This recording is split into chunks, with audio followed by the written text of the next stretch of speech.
Hi everyone, how are we doing?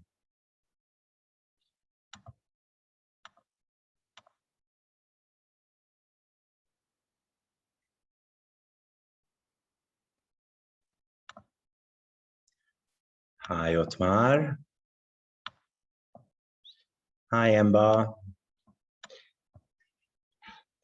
Amber, if you just change it to all panelists and attendees, then everyone will see your greetings also.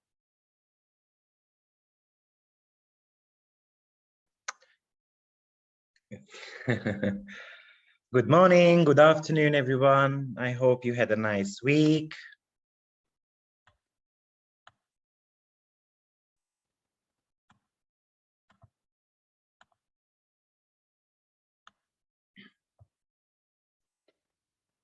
We've got a few minutes left if you want to grab a bit of coffee. And then we're gonna jump right on to lesson 9, and we're gonna start working with business charts.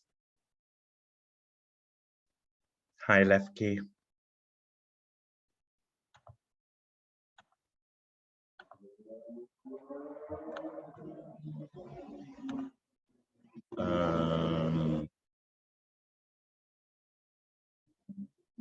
Yeah, here you go. Hi, Sin. Hi, Christina. Good morning, good afternoon, everyone.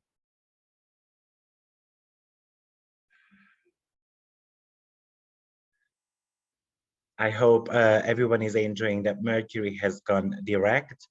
Of course, I managed to make a mistake with the homework I sent. And then secondly, I managed to make a mistake with that again. So you guys, if you did the homework, you were looking at the wrong chart, surely. But no problem. We're gonna rectify them today. So yes, so initially I sent you, I believed I sent you the Zoom, but then after I thought it was the Bitcoin chart, but actually it wasn't the Bitcoin chart either. I just mistyped the Zoom, but we're gonna speak about that anyway. So eventually we looked at the wrong chart. No problem. So what's a good place to find natal daytime for famous companies like Microsoft, Tesla, or only the professional programs have it? The professional programs sometimes have it. There is a couple of books as well about financial astrology. And one of them is called, hold on, let me just check it. Someone called Susan wrote it, Susan G. Just can't remember her name all of a sudden. 1 second.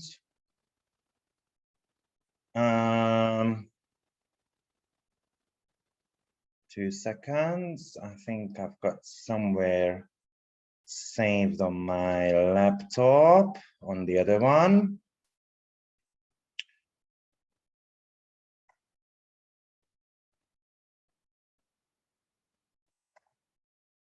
Just a second.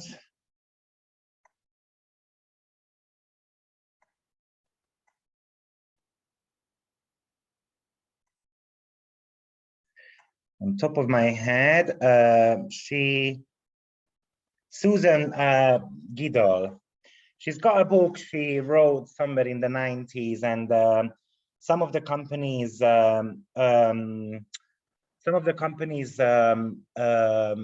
chart is included in her book, but also there is a database as well available.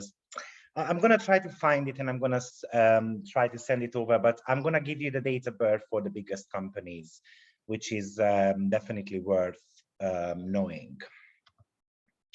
Or even if not Susan Miller, no, it's called Susan Giddel. Let me just type it into the chat box. don't remember the title of the book, actually. Something called, I can't remember how it's called, but anyway. Check out her books. She's got some great ones on financial astrology, actually. The very first one she released somewhere in the 90s. And in that book, she's looking at some bigger companies. So there are some data available. But there is also a database online available about, so I'm going to have to find that for you. I think I've got that downloaded somewhere on my old laptop as well. So I might be able to send it over as well if I find it. But also it's worth having a look at Wikipedia. However, usually you're not going to be able to find the trading time, but the trading time is always somewhere either 9 a.m., 5 p.m. or midday. It depends, actually it depends. So we're going to speak about that today anyway. Yes, we're going to speak about the sun on the midheaven as well for business charts. So I'm going to speak about that too today. Great. So if the planet was retrograde, does this change the analysis of the applying separating aspects? Absolutely. If a planet is retrograde, it might not be applying. It might look like it's applying, but actually it's separating, right? So for instance, if you have got a Mercury retrograde on 16 degree, and then you've got, let's say, Venus on 24 degree, there is a sextile between them two. So one is in Gemini, the other one is in Leo, for instance. It looks like it's a sextile because Mercury is actually usually a lot faster than Venus, but because it's retrograde, actually it's separating. How are the crossing points to a natal and progress planet differ in the progress declination chart? How are the crossing points to the natal and the progress planets? Ideally speaking, you should be using the natal planets as well, but the progression is an evolutionary process of the soul. So that's why I said you don't necessarily need to be using the natal. However, with the natal planets, you're definitely going to be looking at the ruler, what it rules in your chart. And then you get a little bit more clarity about that. But if you just use the progress declination chart, you get very great results with that too. What does the April 18th, 2009 date refer to in Bitcoin? Now, I made a mistake with that either. So that's not a Bitcoin. I wanted to type in there 2019 April 18th. And that's going to be the new chart for Zoom, but I mistyped it and then I wrote 2009. I've got the right Bitcoin chart for today as well. So we're going to analyze the Bitcoin chart today. Yes, the first Bitcoin was released 3rd of January 2009, I think 10 past 5, but I'm going to give you the dates for that today. So as I mentioned at the beginning of the recording, unfortunately, Mercury retrograde really did a trick on me, and then I managed to make a mistake twice. Okay, so let's get started. So today we're going to start talking about some business charts, and I think I listed about 6 companies which I wanted to look at. So each week we're going to be looking at least 5-6 companies, which is worth kind of a shot. And then of course we're always going to be learning a little bit more about business charts and the financial markets and so forth, and then how we can maybe utilize astrology for our own benefits. So when it comes to the business chart, so one of the first thing which I wanted to cover today is what is the time of birth of a business, because that's going to be probably kind of different for everyone in a sense, because some people will be using the trading chart, the first trading chart. Some people might be actually using the company registration chart and so forth. So It's up to you which one you want to be choosing, but I've got a little bit of a fear about what the difference is going to be. So one of the options when it comes to a business chart is, when did they open the door for business? So basically, when was the grand opening of the business? Now we can use that as a birth chart for the business. Of course, before we actually open the doors, very possible that the business, I mean, it's not very possible, it's mandatory that the business needs to be registered. So when is that signature is going to be taking place on the contract, for instance, or when the business was sold, or when you went to the local council, for instance, to register the business, or the notary office, and so forth. So that's probably going to be extremely important for us, and some financial astrologers use that. I think when it comes to the business registration, that's going to be talking to you about the foundation of the business. And of course, when it comes to like big corporate companies, probably the registry of the business is going to be important, because it's going to show you what type of challenges the business might go through, or what's the positives, what went really well at the beginning, or and so forth. However, if someone is more inclined to know about how the financials are going to be playing out, then I would say that it's a lot more important to have the date when they served the very first client. So basically, when was the first legal transaction, right? And that's going to be talking to you about the money situations. So when it comes to investments, I think we should be looking at the first legal transaction rather than the registry of, let's say, Bitcoin, because at the end of the day, the most important part of a business is the money, right? The clients, in a sense. Because if we are good to those clients, then they're going to somehow return. So but when we don't necessarily know the time of birth, because you can't really figure it out, you also have got two options what you can do. One is you set the timing of birth to noon, midday, which always has got a little bit of a danger, because of course the house positions might differ completely. And the house positions are going to be important in a company chart, because we're going to have to look at the accidental dignities of each planet, right? So we went through the accidental dignities in one of the lectures. I think it was lesson 3, where we looked at having a planet in the Caden house and being combusted, and Kazemi, and void of course moon, and all those type of things, right? So the noon is always a little bit risky, but at least we've got some planetary aspects we can work with. And of course, that could be important also. But if we don't know any of the data, then I recommend kind of setting the chart and putting the sun right onto the midheaven.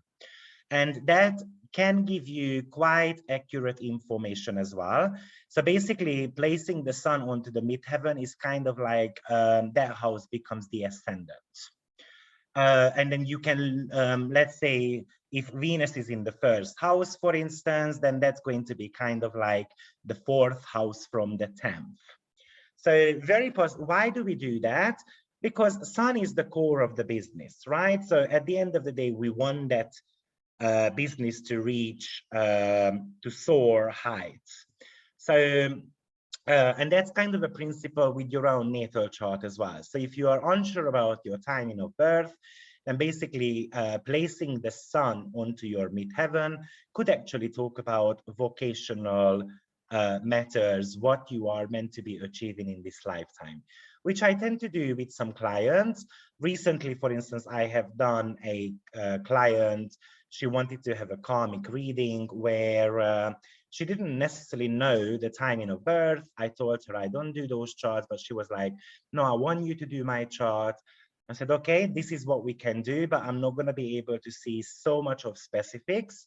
I can see certain bits and bobs, which we can say without the exact timing of birth. And that's obviously something to do with relying on aspects. And for instance, placing some of the planets, for instance, onto the rising sign or onto the midheaven as well.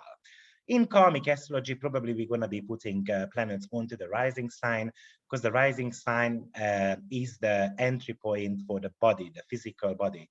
So why that physical body enter this incarnation?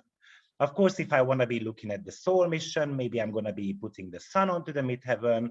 And if I want to be looking at the emotional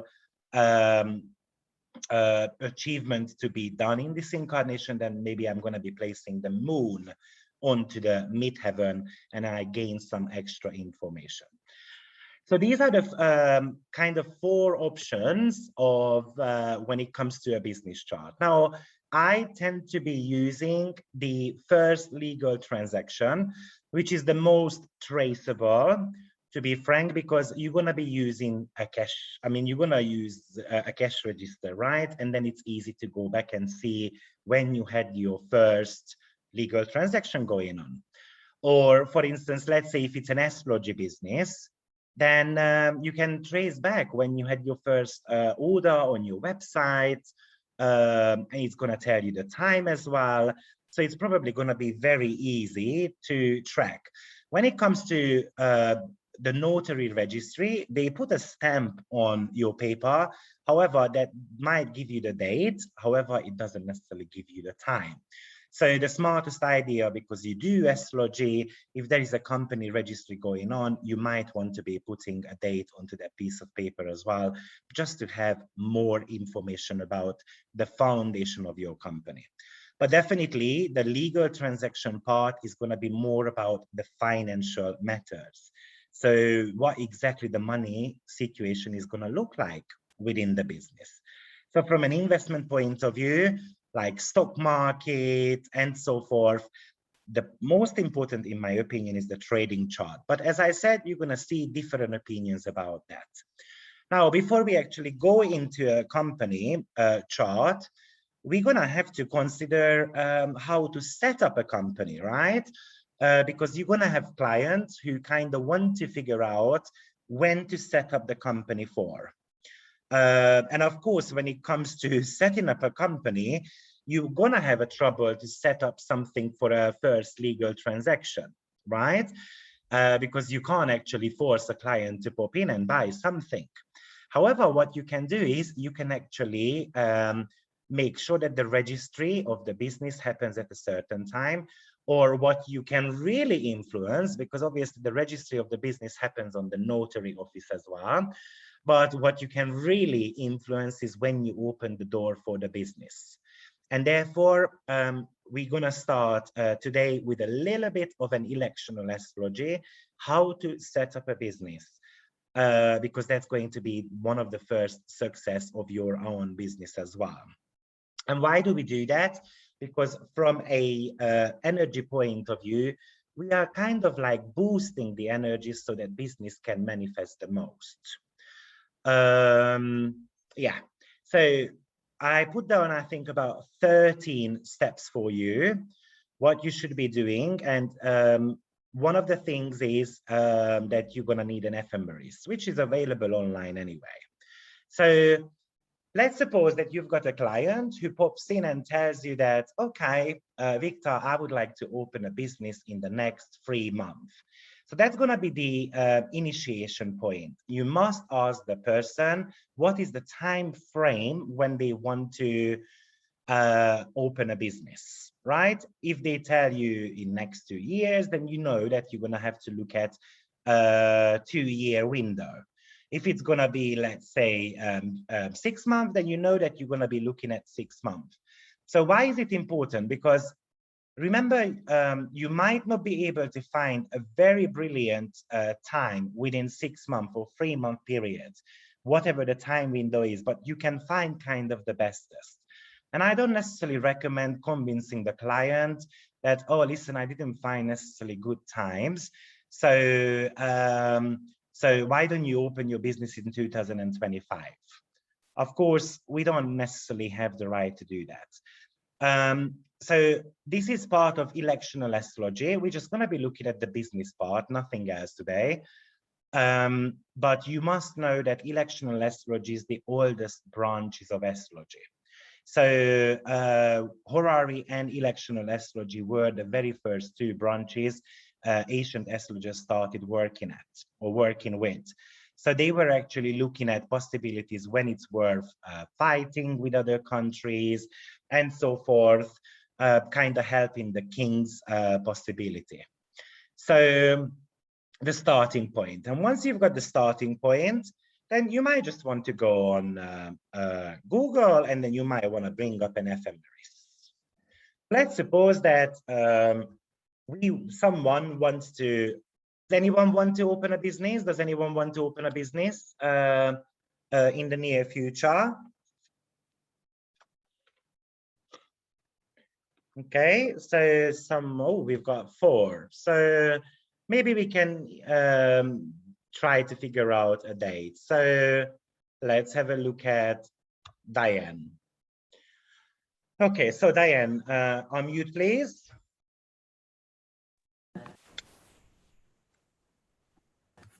Hello? Hello? Yeah, so you would like to open a business? Yes, in the process of it. Okay, you are in the process of it. So Correct. what's the time frame? When do you want the business to be open by? Should be before the end of July. So you want to do it before the end of July, right? Yeah, correct. We're looking at mid-July. So somewhere in mid-July. Okay, and what is the nature of business? Investment, real estate. Real estate. Okay, so these are important questions to ask. Thank you. So by the end of July, she wants to open the doors of the business or register the business. Which one is that? Open the doors. Open the doors. Okay, thank you. So we're gonna be looking for the best time possible for Diane when it's worth doing that business. So we know the time frame. Thank God it's not that too long. So we're not gonna have to look at so many things. So by the way, when it comes to the longer the time frame, okay, the more money you should be asking from your clients. Because looking at 2 years worth of data is going to be a huge work. So don't undermine your abilities and your time, because if you are looking at, for instance, 1 year window, you might be spending a good 4 or 5 hours trying to, if you are of course thorough and so forth, you might be spending a good 4 or 5 hours or even more.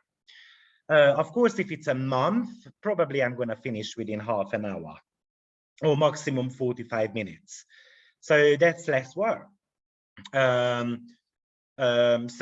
very important that you define the time frame. And then after, you want to be pulling up an ephemeris, and you want to be looking at, very firstly, you want to be looking at the moon position. So you want to be making sure that the moon is going to be in a very, very, very good shape. Why is that? Hands up, and why do we want the moon to be in a good shape? Julia. Hello, because the moon represents public and clients. So if public is not good and someone is buying something from you, then it means you may not attract these people, or you may have problems with clients. And also it can create problems with publicity if moon is in a bad place. Yeah, so moon is very much about the publicity as well as something to do with the buyers, right? So we want to make sure that the moon is going to be in a good position. And if it is, for example, real estate, it represents real estate also, so it becomes even more important. We're gonna come on to that because it's not 100% sure we need the moon for it. But real estate is moon related, but it depends what Diane wants to do with that. So we're gonna ask her about that too anyway. Okay, so hands up and tell me what, how would you want to see the moon? So what sign you would want to see the moon in? Anna? I would think Taurus would be one of the best choices. Okay, so Taurus. What's the danger with Taurus? And why Taurus? Explain your choice first. Well, isn't the moon exalted in Taurus? Moon is in exaltation, has got an exalted position in Taurus. So that's a very good answer. So therefore, moon in Taurus can be a good option. But what's the danger with that? It's very slow. It could be slow because Taurus is a slow moon. Yes, it's a steady sign. So, but in a business, it's not a bad thing if it's steady. So that's not necessarily the reason why I would say Taurus is a little bit of a danger. Let's see what others think. Monica, what's the danger of Taurus? I think we are maybe starting to really just concentrating on the money and not necessarily, you know, I feel like if you do something that you love, the money will follow. Taurus can be money, and you know that's kind of turns it around, you know, kind of money driven rather than maybe client driven or your passion driven. Also, it's a fixed sign, Taurus, so I'm thinking maybe it's a bit, you know, dragging its heels in some ways if there are changes need to be made. You know, maybe those are the downfalls. Okay, I'll take that, but just a little bit. I like the answer. Lefki, what's wrong with Taurus, or how can we make that Taurus good? Hi, I think that because it's in exaltation, it's not going to be stable, and later it might not be that great for the business. I think maybe in Cancer, which is also related to real estate and property and development, and if it's possible in the 10th house as well, so it's visible. Okay, I'll take that, but that's not the right answer. Pauline? Oh, yeah, hi. I mean, I love Taurus, but I would say maybe it's a bit stubborn, slow. I'm thinking it's fixed in the earth sign. But I also have a question. Would it matter what kind of business before we make a judgment, or does that We're not gonna come matter? on to that. We just talk about it in general space, but one of the first thing we need to clear is the moon needs to be in a very good dignity. And moon in Taurus is a very good dignity, but there is a danger with that. And it's not the stubbornness. So, okay. I kind of wondered about Jupiter. I mean, Saturn. Is Saturn a good sign for the moon to be in for entrepreneurial business? If moon is in Capricorn, how does moon feel in Capricorn? Oh, I mean, did I say, I meant Sagittarius, sorry. I'm walking my dog. How does moon feel in Sagittarius? I would free and joyful and. By essential dignity. Oh, we're looking at dignities, thank you, okay. Peregrine, so not a good idea. Yeah, no, not good. Not a good Thank idea. you. Okay. Susan. Hello, good morning. Good morning. Gently spoken, Taurus can be an asshole and does not generally like customers and can be bullheaded. And I'm just joking, but I'm also being serious. I love Taurus, but it can have those qualities. Yeah, one of my motto is that jokes are half true. But that's not really the answer. Okay. Taurus can be very good, but we need to make sure one thing, and we learned about this not so long ago, I think about 2 weeks ago. So let's see who else we've got here. Someone should know the answer. Meropie. I I feel like, well, Taurus's Venus rule is not very assertive. I feel like a cardinal sign would be better to begin something, like you need to go, you need to be a go-getter. And yes, the public and the customer, but that will come later. There's a lot of activity that needs to be done at first. I would go with the cardinal moon or some more cardinal activity. That's how I feel. Like Taurus, like a fixed sign, are good after something has been begun.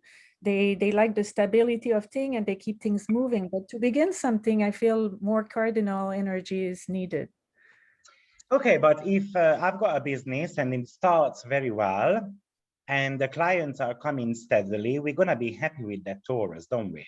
Yes, absolutely. So let's say that today I've got 15 clients, tomorrow I've got 15 clients, the day after I've got 15 clients, a year later I've got 15 clients. We're going to be very happy with that.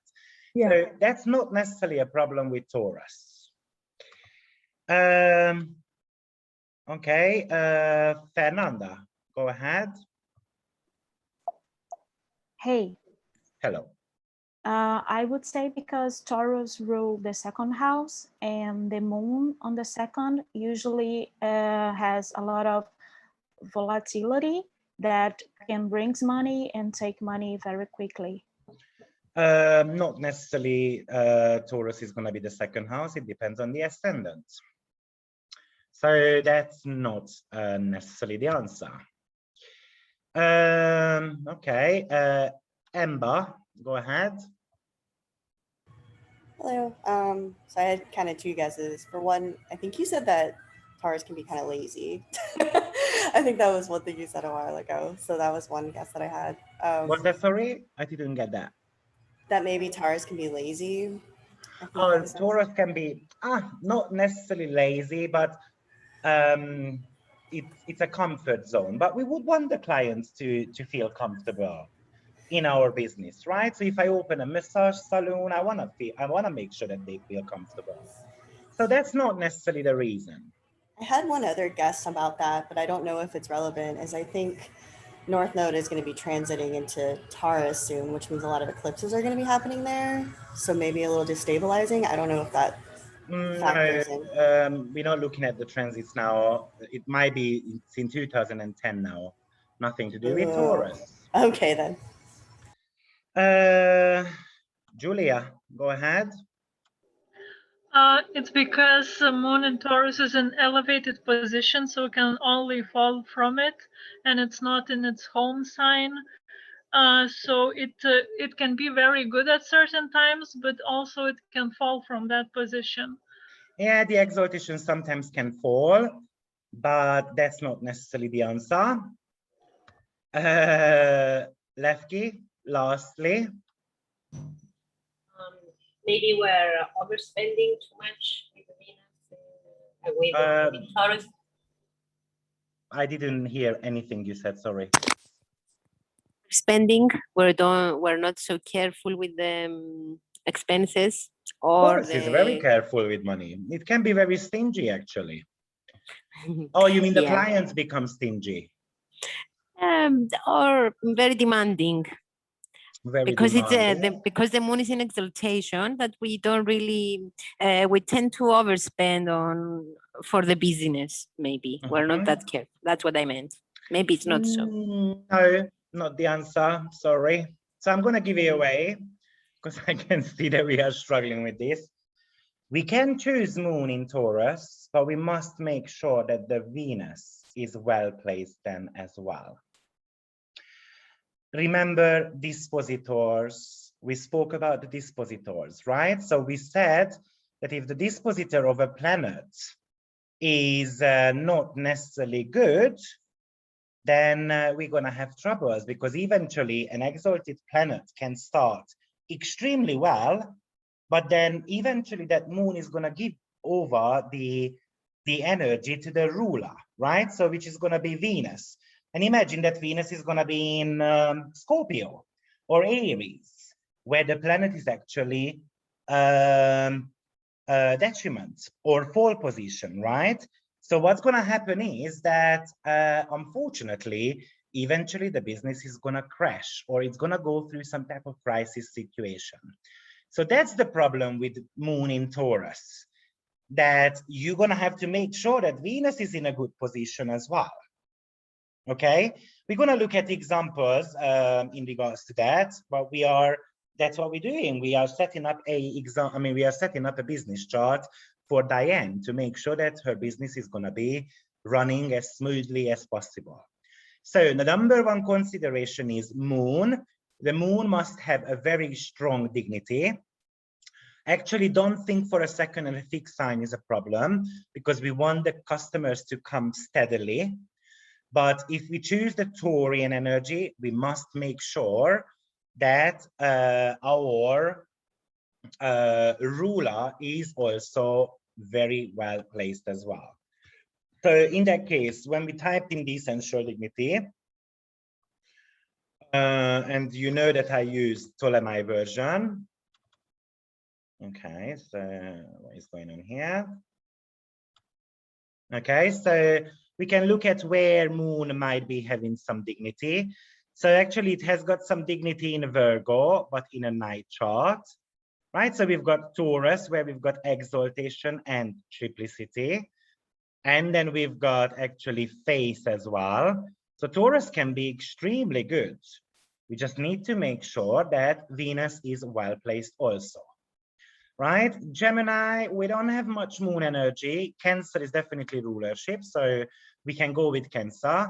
Leo is definitely out of the picture. Moon is nowhere to be found. Virgo is okay when it comes to a night chart. So after sunset, Moon can be working. Libra, Moon has got a little bit of a dignity in phase, but that, let's be honest, that's not strong enough. Scorpio, Moon is definitely not working too well. When it comes to Sagittarius, well, Moon has got a little bit of a strength between 10 and 20 degrees, but let's be frank, that's not strong enough, right? Capricorn, if it's a night chart, it could work, but remember, it's in detriment after. So eventually it's gonna go rock bottom. So Capricorn is definitely not a good idea either.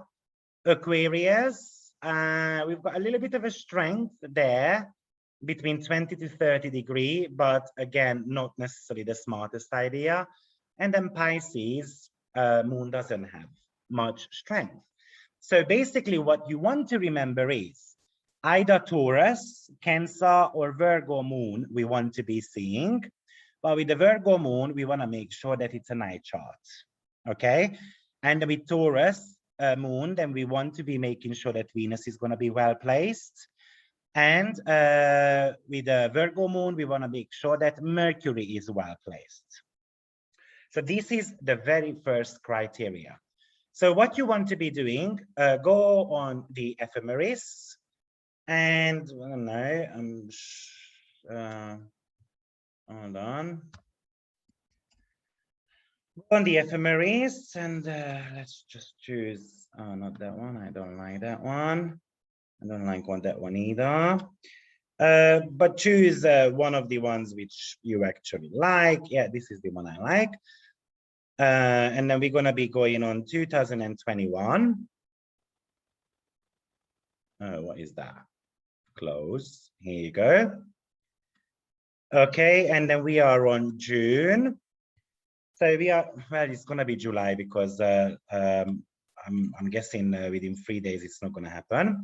And then you want to go through Moon, and we want to make sure that we write down the dates when the Moon is in Taurus or Virgo or Cancer, right? So what I can see here is that the Moon is first of all on the 4th and the 5th in Taurus. So I'm going to write down 4th of July, 5th of July. I'm not going to write down the 6th of July because the Moon is on 29 degrees, right? So that's very risky. We don't want that, surely. And then I'm scrolling down, and then we've got an possibility for the 9th and the 10th. So 9th of July, 10th of July, 11th, we definitely won't use. And maybe we can take a note of the 14th and the 15th. 14th, 15th of July. We're not going to take note of the, oh, the 16th is already Libra.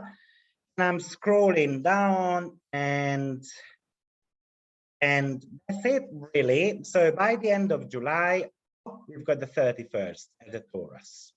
So I'm going to take a note of the 31st. I'm not going to go further because she gave the timeline as by the end of July. So now we've got actually 7 dates to choose from. And then of course we want to be narrowing that down. So going back to the 4th of July. So in the 4th of July, we had, where are we?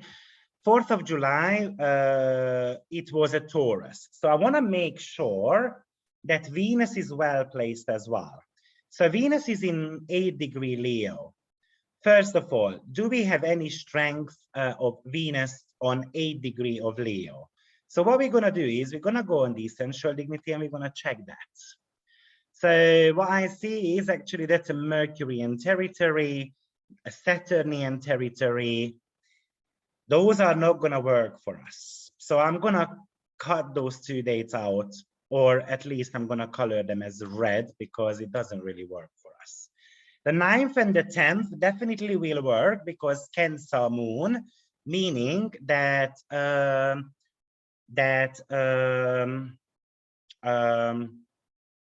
moon is going to be in rulership. So definitely those 2 dates are working very nicely for us, right? The 14th and the 15th were Mercury signs. So I'm going to be looking at if Mercury is well placed on the 14th and the 15th, right? So Mercury is, hold on, where are we? Mercury, that's after the moon. Okay, where are we? Well, that's already in Cancer. So now that sounds exciting. And why does it sound exciting? Hands up.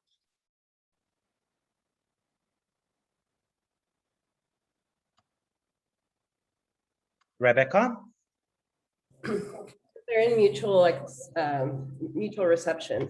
Exactly. We've got a mutual reception and we always want to see a mutual reception if possible. So we are very excited about that. So which one am I going to choose so far? Am I going to choose the 9th and the 10th, or actually I'm going to choose the 14th or the 15th? Probably I'm going to go with the 14th and the 15th because there is beautiful mutual reception there, right? And then lastly, we had the 31st as an option, which is Taurus. So Venus is in 10-degree of Virgo. Nah, not working. But let's have a look at if Venus has got some strength. Oh, actually, Venus has got some strength by triplicity, by term as well. Okay, if only if it's a day chart. So actually, we can go with the 31st as well. So that's what we do here. We narrow down the possible dates. So we managed to cross out 2 of them. It's not going to work for us. Delete. And then we've got 5 days left to choose from. Okay. So are we following so far? Any questions? Can we see the example you are looking at, please? Mahera, we're just looking at it now. So, do we have any questions on that? Venus in fall in Virgo, yes, absolutely. So probably that's not necessarily still a good choice for us, because eventually that could fall. Yeah, so yeah, we're gonna cross that out. So we've got 4 dates to choose from, right? Great. If moon is out of bound or in an eclipse, it's out of question, right? We don't necessarily want the moon out of bound, and we don't necessarily want eclipses either, if possible. Well, we come on to that as well. Great. So moving forward, these were our initial steps. So I'm sure you guys know the exaltation rulers, and I'm sure you know the mutual receptions as well. So we're not going to speak about that.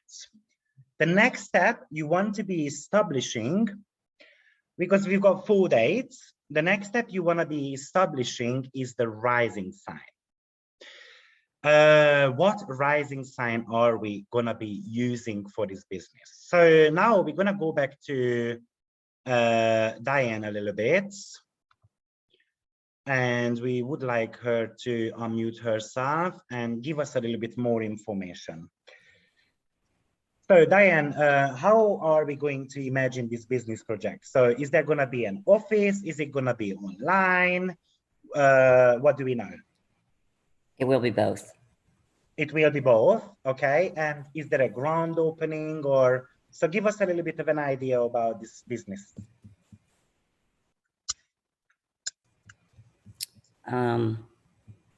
It's a really large, it's a really large real estate project.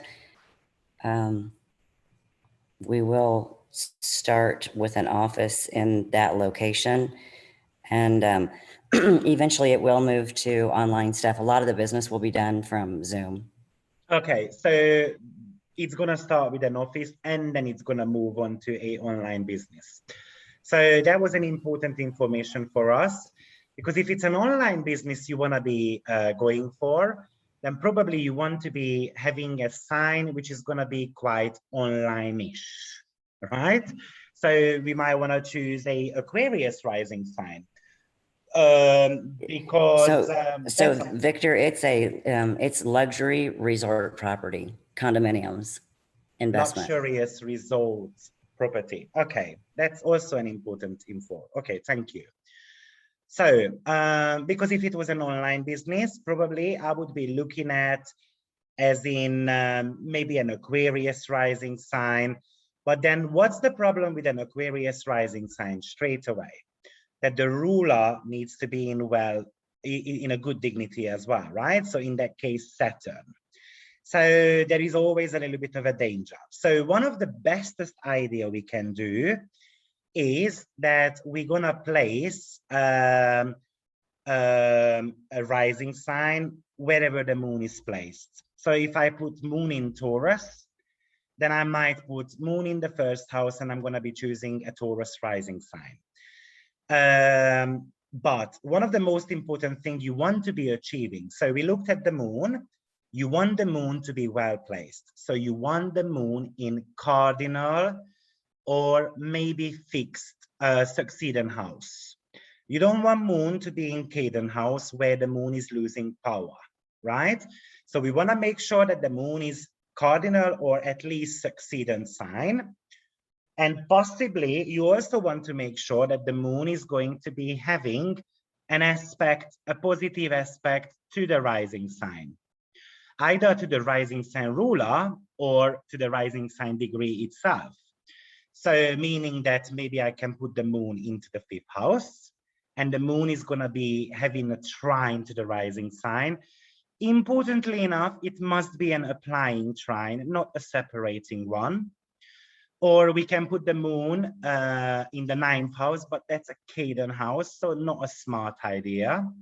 Or of course, I can put the moon onto the rising sign, or I can put the moon into the 11th house, which is a succeeding house and beautifully sextiling the rising sign itself, right? So overall, this is going to be the criteria. So with a business idea, my suggestion is that you want to be choosing the ascendant, which is fixed, if possible. Why is that? Because we want the business to be stable all the time. Of course, you don't want the ascendant ruler to be in the 12th, 6th, 2nd, or the 8th house. The reason why, because these are the dark houses. Therefore, it indicates to us that unfortunately, the rising sign ruler is not visible to the rising sign itself. So, but let's just stick to the rising sign for a second. So what rising sign can we choose for real estate business? I'm looking for some ideas.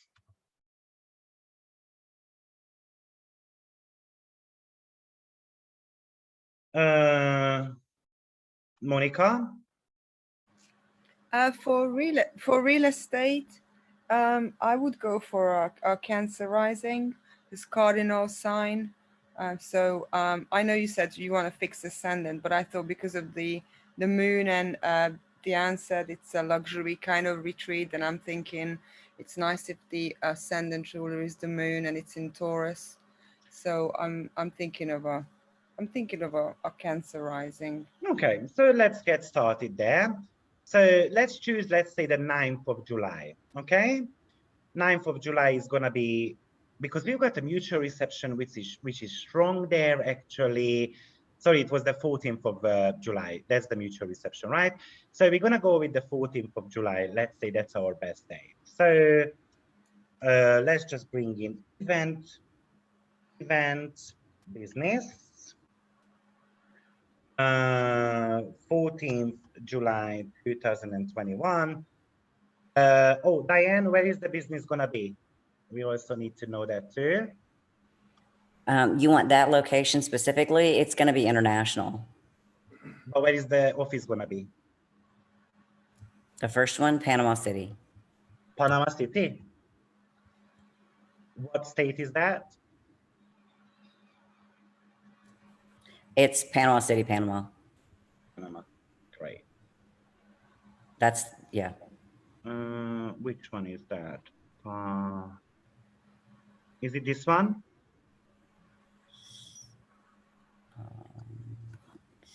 I don't see Panama City. Cancel. Panama City. Correct. In Panama. Correct. Let's type US. Well, Maybe that helps. So it's not in the US. It's out of the country. Oh, it's Panama. Okay. It is Panama. So let's just type in maybe just Panama if it helps that way. No, okay. Panama City. Then let's go like that. What is going on here? You need to place a country before clicking. We've got a country there. Oh. Map-wise, Costa Rica is there, like in that area. Okay. Is that the closest biggest city?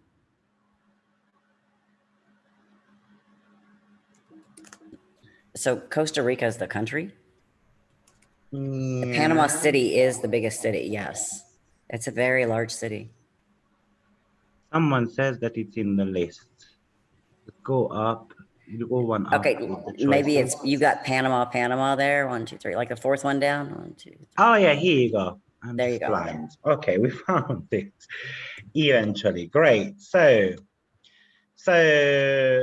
we've got a Taurus. I mean, we want, let's say, a Cancer rising sign, right? So we've got Libra rising. So we're gonna have to go further, and then you're gonna have to kind of choose a different date. Wow, let's put on what's happening there. That's an Aquarius rising. So we're gonna have issues with this Cancer rising here. Oh, we need to go backwards. Oh, sorry, we need to go forward. Pisces. So we're gonna have issues here. You can see that already, because typically we don't tend to be opening a business, let's say 5 o'clock in the morning, right? So Cancer rising sign, here you go. So we've got the rising sign falling onto 9 degrees. The moon is in a Caden house, so not necessarily a smart idea. However, moon has got some planetary joy there. Eventually, they want to have an online business. So maybe, but ideally speaking, I wouldn't want the moon to be, oh, moon is in Virgo. Okay, we don't want that. So let's just go on to the next date. Then we want to go with the 9th, where the moon is in rulership, just to make it easier. So 9th. Here you go. So that's where we've got a new moon happening. But the moon is in the 1st house. We don't like the new moon, but we're going to speak about that in a second. So that's definitely not a smart idea either. So probably the problem we are having here straight away that we're going to have to cross out the 9th and the 10th, right? So only the 14th and the 15th left, because a balsamic moon phase is not going to be working for us. So that's one of the criteria I also put down there. Starting a business on a new moon is not a good idea. Start in a waxing moon phase is a very good idea, starting from new moon to full moon, but not to do it around the 1st quarter moon. So ideally speaking, you want to start a business 5 days after new moon or about 9-10 days after new moon. Why is that? Because 5 days later, moon is going to be sextiling the sun. 10 days later, it's going to be trining the sun, 9-10 days later. So of course, we've got a great aspect there, all right? So we want the sun and the moon to be in good dignity as well. Here, we've got a new moon going on, not working. So unfortunately, we're going to have to cross out the 9th and the 10th as well. So we're going to go back onto the 14th. Looks like that's going to be our only option. Now, here I would like to mention to you that you're never going to find the perfect chart, or it's very rare. So don't expect that for a second, right? Now, the moon is in the 3rd house, which we don't necessarily like, but moon has got planetary joy here. And it's sextiling the sun, so that's a good one. But it's separating from the ascendant. So we've got an issue with the ascendant now. We want to be making sure that the ascendant, the moon is going to be actually sextiling the ascendant. So it means that 515 is not working for us. We need to actually go a little bit further and move the ascendant. So maybe I'm going to put down, let's say 35, for instance. Right, so the ascendant is on 14, moon is on 14. Okay, so we're gonna move a little bit further. I'm sorry, Victor, you can do it faster. You just need to click on the chart, and then there is a button animate, and then you can just move the chart faster. Where is that? Just click on the chart to make it bigger. Yes, and now there is animate on the side. In the end. Oh yeah. Yes, right here. Okay, but anyway, we've got the right rising sign now. So we've got 15-degree rising sign, and then we've got the moon. Next aspect is going to be a sextile to the rising. So this one works so far. And as we said, we've got a mutual reception as well. Now, the problem is, who the heck wants to open a business at 5:40? Possible, we can open the doors, but you know, there is a slightly bit of a problem with this chart. So you can start thinking about, can I actually choose a different rising sign instead? So maybe. So Victor, that's not necessarily the case, because it could be that you open the business and your first contract entry is at that time, which can be manipulated to whenever you choose to enter. We're speaking about generally speaking. So if I open a clothing shop, who the heck opens a clothing shop at 5 o'clock in the morning? Right? You're not going to have clients coming in till what, 10 o'clock, right? So there is an element of a danger with that. Overall, 5 o'clock is a little bit of a challenge, generally speaking. For your business, it can work. So there is no issue with that. Okay, so what we see about this chart so far, that the ruler of the rising sign is in a strong position. It has got a mutual reception.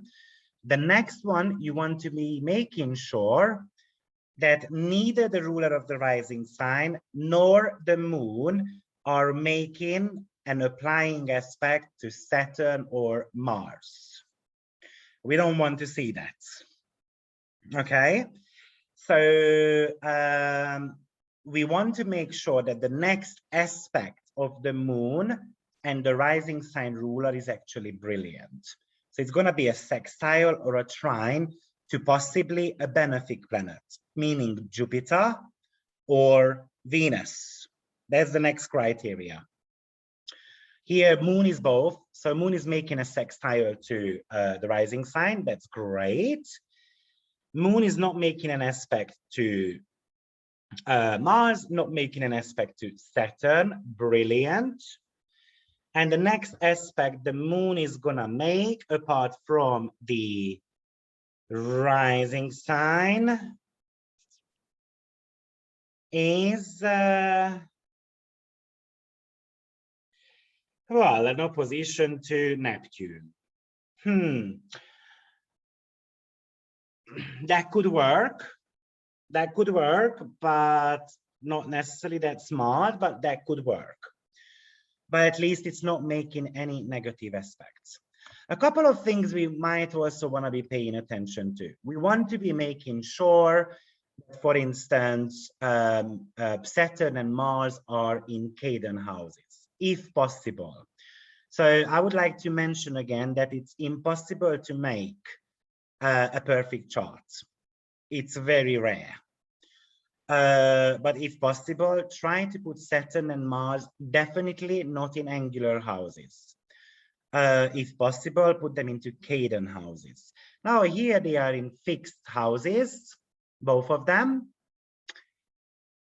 Not too bad. Question is, do they need loan for this business? Because then Saturn and Mars could cause a little bit of an issue. But other than that, it's okay. Okay. And pretty much these are the most important point of electing a chart. So now you can see we've been doing it for 40 minutes and we only looked at 1 month, right? And then you're gonna have to go around and play with the rising sign. If it's not Cancer, then which one am I gonna choose? Maybe I'm gonna be choosing then Taurus. Right? So I put Taurus there, meaning that the moon is going to be somewhere in the 5th house, which is not necessarily a bad idea. Making sure that it's going to be trining the ascendant. So I can actually do that. And look at that. If I have got a Taurus rising sign, all of a sudden Venus is going to be in an angular house, which is probably a better position of that Venus. So maybe I can do a Taurus rising sign here. But a Taurus rising sign is going to be what? Midnight or something like that, maybe 1 o'clock in the morning. So it depends on the business as well, right? Or maybe I can go, it depends on the nature of the business. So if you want to have a clothing business, then probably I'm going to use Libra rising or Taurus rising. If I want an internet business, an astrology business, probably I'm going to be using an Aquarius rising sign. Is it a smart idea to use, or maybe we can use Pisces or Gemini rising for astrology business as well. Maybe I want a sports center, then I'm going to be using an Aries rising sign. So the nature of the business, you must choose the rising sign according to the nature of the business. Okay. Now, I think Geraldine wanted to ask questions, so hands up. Do we have any question around these at all? What am I looking for on ephemeris? We were looking at the moon position. Oh, Jesus, why am I clicking there? We were looking at the moon position. Moon on the 1st of July, 29 Pisces, next day, 11 Aries, 23 Aries, and then on the 4th, 5-degree Taurus. So we want to write down the moon being in Taurus, Virgo, or Cancer, right? So that's what we were looking at. Great. Why not place the moon in the 3rd house in planetary joy? Planetary joy is just a 10% extra strength. The essential dignity and the accidental dignity is always a lot stronger. Planetary joy is not extremely strong. Is it a concern that Venus is conjunct Mars? Not necessarily a problem. Not necessarily a problem. Mars is not necessarily, I mean, Mars is the business drive. So having Venus conjunction to Mars might give us a stronger business drive. So I don't necessarily a problem.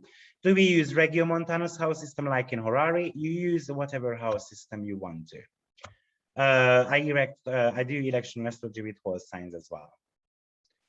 If Moon puts down her dispositor of vice versa, is it still up? No, if Moon hates Venus, probably not necessarily. Let's say if it's Venus, if they hate each other, it's not gonna work. So in your experience, is it best to draw the chart from the first exchange of money transaction for the business? That's right. If ascendant is in Aquarius, but Saturn is in there, but it is strong, is it that bad? Not necessarily bad, because Saturn is in a well-placed dignity, but we do need to remember with Saturn, we're gonna have to work hard and it brings slow results. So if it's an impatient client, you're gonna have to ask, how patient are you? What's the aim with their business? You want money tomorrow, or you want to have money in long run? What about the natal chart of the owner of the business? Is there synergy between business electional and the natal chart of the owner? There are more rules for that. You can be focusing on an aspect of the business owner. So let's suppose that Diane has got a Jupiter-Venus mutual reception. And that's her strongest aspect, for instance, because it's in even a trine, let's say. Then you can try to replicate that aspect in the business chart as well. And very lastly, however, you don't need to do that, but you can do a business chart and a owner chart synastry as well. But you don't necessarily need to do that because you're giving birth to something. So when you are giving a birth to your baby, you're not going to do a synastry. Oh no, I don't want you to be born at 5:05 because your Saturn is going to be conjunct in my moon. I want you to be born 2 hours later when the moon is not there yet, right? So that's not necessarily the case. So you don't need to do a synastry. You can, but no need to do that at all, okay?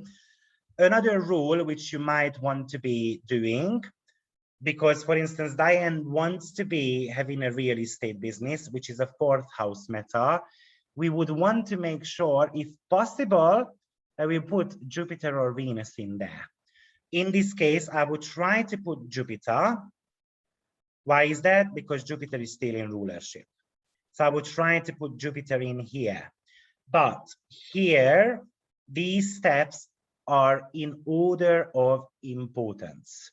So the most important one is Moon, followed by the rising sign, followed by the ruler of the rising sign, and of course the dispositor of the moon as well. If you are choosing, let's suppose you want to put Moon into Libra, no problem. You just need to make sure that Venus is going to be very strong.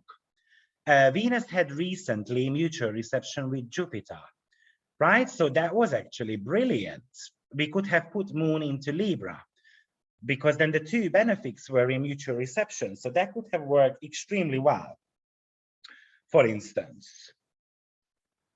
Okay, so it's something you're going to have to unfortunately play around with. And not easy, as you can see. Okay, not easy. We spent an hour trying to figure out one date for Diane. The date I would recommend now is the 14th of July, 5:40 a.m. that's the time I would be choosing. That seems to be one of the best one, but you can see it's a lot more work as well. So we would need to look at the 15th. Does it work any better for us? It's not going to work that much better because the moon is going to be already somewhere on late degrees. So the 15th is not going to work. So it's definitely the 14th which work the most for us. Great. Do we have any question around how to set up a business? Void of course moon, you definitely don't want void of course moon either. So out of the picture. No void of course moon. You don't want via combusta either. It's just not working. Via combusta is a Saturn and Mars territory. So you don't want that.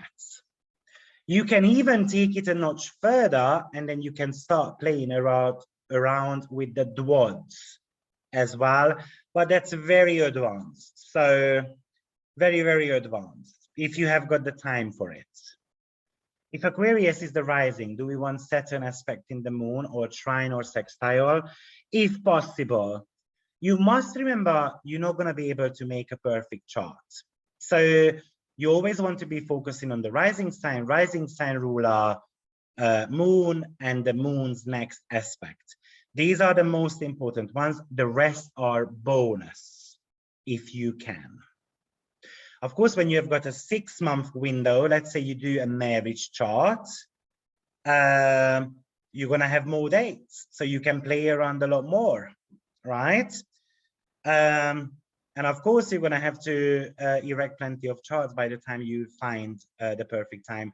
Well, the bad news is this is going to be one of your homework. I mean, this is going to be your homework for next week. We're going to set up a business chart. Because you're going to, as a business astrologer, this is something you must be able to do. Would you be looking at malefics to be the ascendant ruler?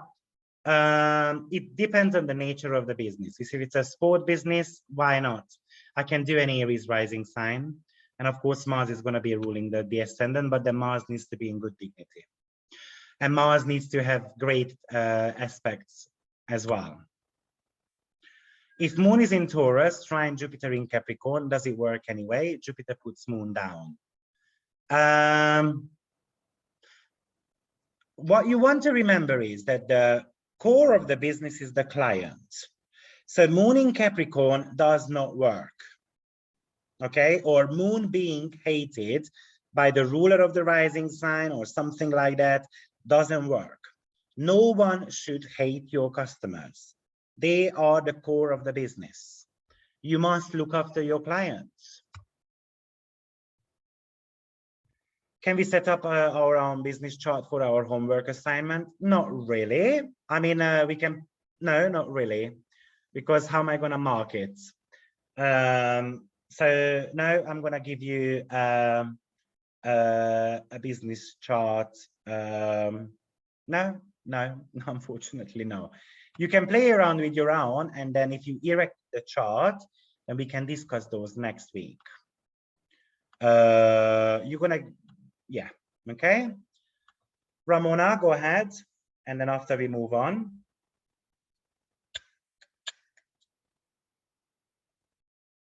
Ramona, you need to unmute.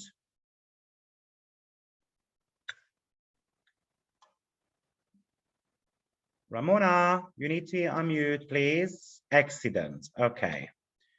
Great. So let's move forward. If you don't have any question.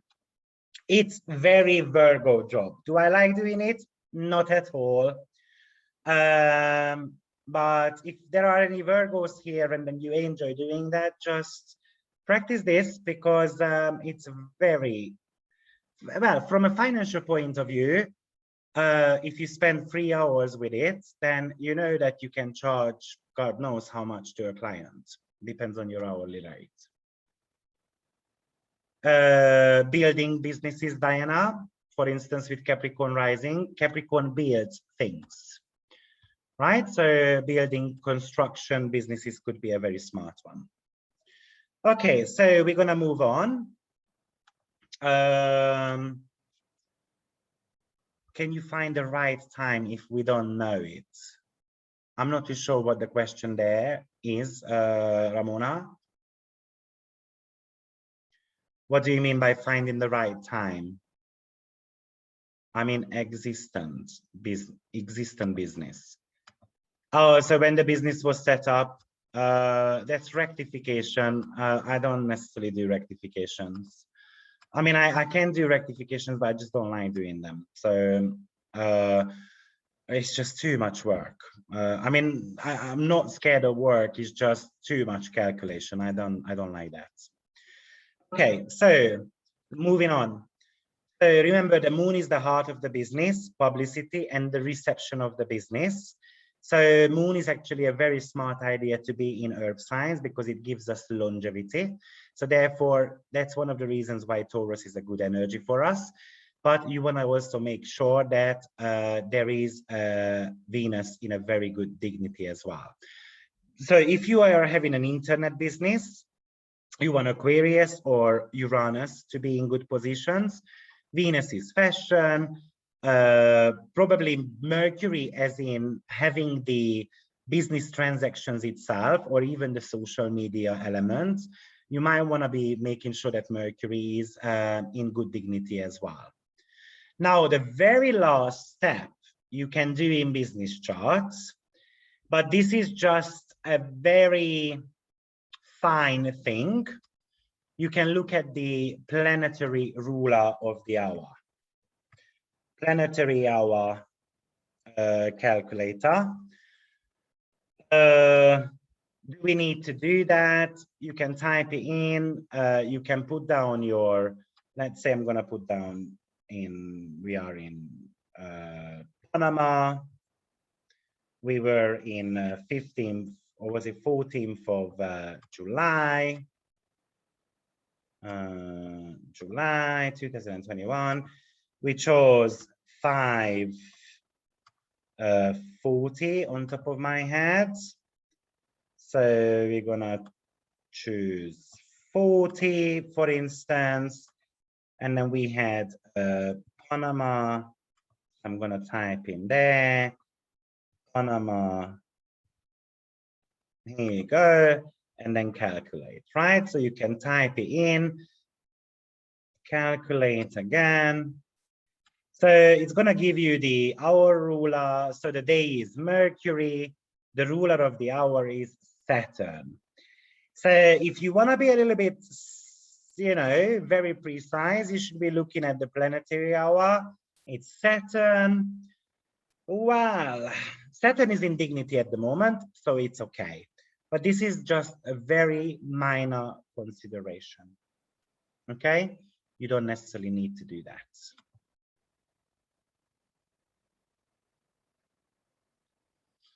Brilliant, great. No questions, then we move on. So when it comes to a business chart, so we set up the business, we've got the business now, we want to be looking at some business charts. And of course, as I said, the houses are going to be extremely important. Very briefly, because we learned about the houses, so we're not going to spend too much time on them. First house is how the shareholders view, what type of view they have got on the business. That's going to be the identity of the business. That might be talking about the condition of the company and the best way the company can express themselves. So let's suppose that, for instance, let's bring up a business chart here. For instance, I'm going to bring up Tesla, okay? So here is Tesla's birth chart. So they were born on 29th of June, 2019, 11:25, New York. So how can a Virgo express themselves the bestest way? So hands up and then speak to me a little bit about Virgo, what type of advice we would give to Tesla. Guys, feel free. Okay, Johnny, a new one. Here you go. Johnny? We can't hear you. Johnny, one more time. No? Sean? Yeah, so Virgo rising, they definitely would need to be in service to others. One question I'm actually curious about, I'll ask that later. So they want to be very specific on the things that they work on, very detailed, probably have a lot of like standard operating procedures that are very, very specific.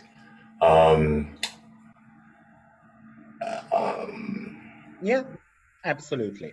So those are probably some of the positive traits of Virgo. So this company kind of has to breed a Virgo rising sign if they want to be working, if they want to be creating some type of success. Johnny, are you working now? No? No, Johnny. Great. So there's the first house. Of course, that's gonna, as I said, it might be talking about the identity of the business as well, so what they stand for, and so on. Maybe this company is standing for being in service to others. Of course, the ruling planet, which is gonna be Mercury, might be giving us a little bit more information about the business, right? So Mercury, for instance, is placed in Gemini, right on the midheaven. So that looks actually pretty good. And of course, Tesla is something to do with car industry. So actually, it beautifully describes what Tesla is doing, right? So actually, it was a very smart idea to have a Virgo rising sign at that time. By the way, I would like to mention that big companies do use astrologers. Don't think it for a second that they don't, okay? Financial investors are using astrologers as well for a very, very long time. Okay, so the second house, we're going to spend a little bit more time on the second house because at the end of the day, a company is opening their doors to make money. And the second house is going to be talking about the power of earning money.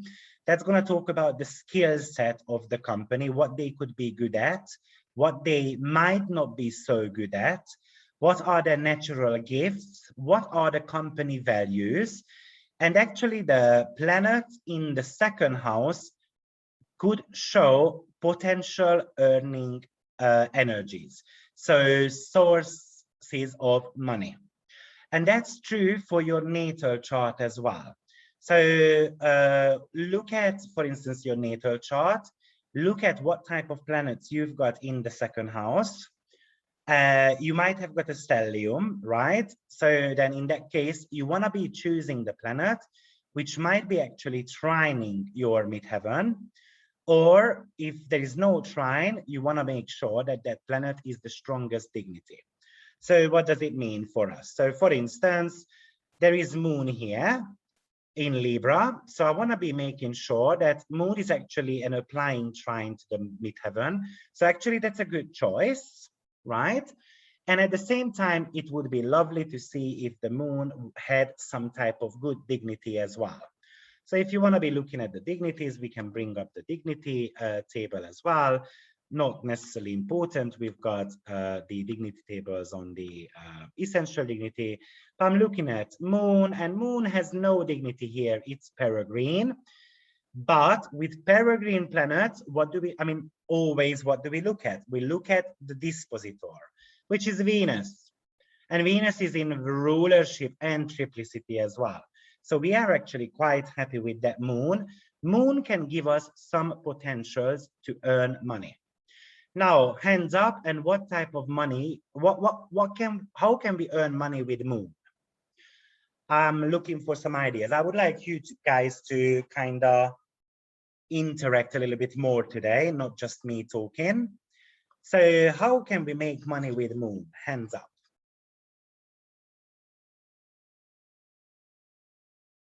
Okay, Johnny fixed his microphone. How about now?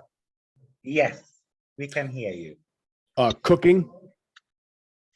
Okay, so Tesla should be cooking instead of selling cars. No. So try to think about the nature of the business and how can I utilize that moon to make money.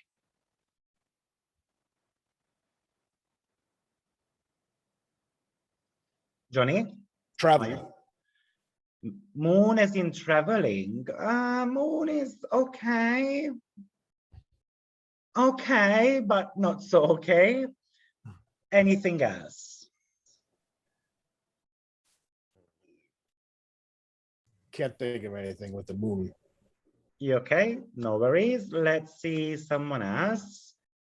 Christina. Hi. Well, safety, because moon rules the fourth house and that's home, so comfort. The car has to be comfortable, and because moon is nurturing, and that is the mother nurture, that means you have to, the safety is very important. That's what I think. Safety, I'll definitely take that. So make sure you do some very good cars. Anna Martha.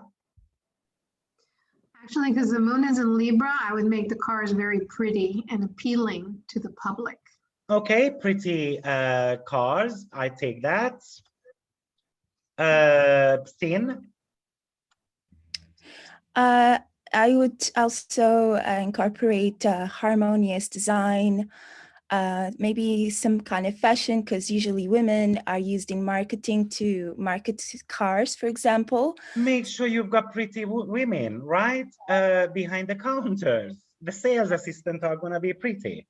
Absolutely, I'll definitely take that. Marie-Pierre? Yes, well, here the moon rules the 11th house and electricity. Okay, like electrical cars. I Yeah. take that, definitely. Oh, yeah, I'll take that. Sean? Yeah, the moon's dispositor is in the 9th, so we would want to have this be an international company. And the dispositor is also conjunct Mars, so we would want those cars to be really fast. Okay, I definitely take that. Good idea. Lefty? Maybe mobile homes, SUVs, what are they called? I'm not sure of the name. That you can travel with it, but you can also stay in it. Okay, the luxury. I know what you mean. Yeah, I can't remember all of a sudden their name. Yeah, but I get that. Okay. There is a lot more to mention here, a lot more trivial actually. Pauline? Well, I just love that it's in Libra and air sign, and they've kind of led the way with, you know, cleaning our air with electric vehicles. Okay, so yeah, definitely. I'll take that, surely. But Moon in Libra, what's Moon in Libra famous for? Diane?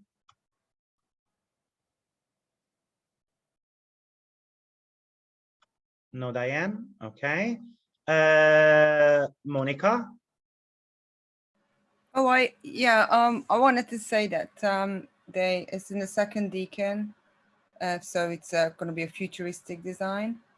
Okay, I definitely take that. Definitely Aquarian qualities. Yeah, and also I was thinking about the dispositor because it's in the 9th house. So if you think the moon is the mind and, you know, kind of mind and your audience, your people, then the dispositor is in the 9th. So we're shifting belief systems in terms of using this car. So moving on from an old kind of belief system from petrol to a new kind of belief system of how we kind of transport ourselves. Okay, thank you. Lastly, Amber? Partnership. So maybe like building good partnerships with people that can help the business. Yeah, we can do some merging, right? So merging is something where I buy up companies or we make some type of partnership. I definitely take that. Marie-Pierre? Oh, sorry, I I just wrote in the little chat, relationship, pleasing, establishing relationship. I just said the same thing with its clients. Yeah, let's call it customer service. That's very important. Remember that Moon is your customers. So in Libra, how I relate with my customers, right? So customer service should be very high level. And all these type of energies are giving us additional money. Lastly, Chris. Okay, they said what I wanted to mention Okay. about like aesthetics and Great, appealing thank to the you. public and building a community, because they had to also incorporate communities to have more stations. So it wasn't just necessarily the car, they have to have charging stations. So they're collaborating with the government, Saturn in the first house, to build more stations to charge. So I definitely take that, and plus Moon rules the 11th house as well, which is all about communities. Great. So I don't necessarily want to be giving everyone like a general idea of what each planet might indicate in the second house, because it really depends on the nature of the business and of course what the planet rules in the chart. But for instance, for the Sun, I wrote down being an authority figure, administrative or official roles, being in relationship or having business contacts, freelance work, turning hobbies into profession, golden touch to anything, and so forth. I don't want to be going through these because it depends on the chart, but I gave you a little bit of a help here by making some type of notes. So speaking about the Moon, making money by applying to the public taste, and that's going to be very important in any business. Working with the general public, so commodities, food, domestic affair.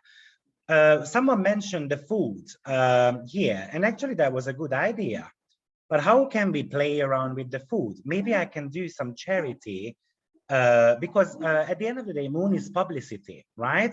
So you can offer the company, do some type of charitable stuff with food, domestic affairs, or commodity related matters, right? Or target women or target children.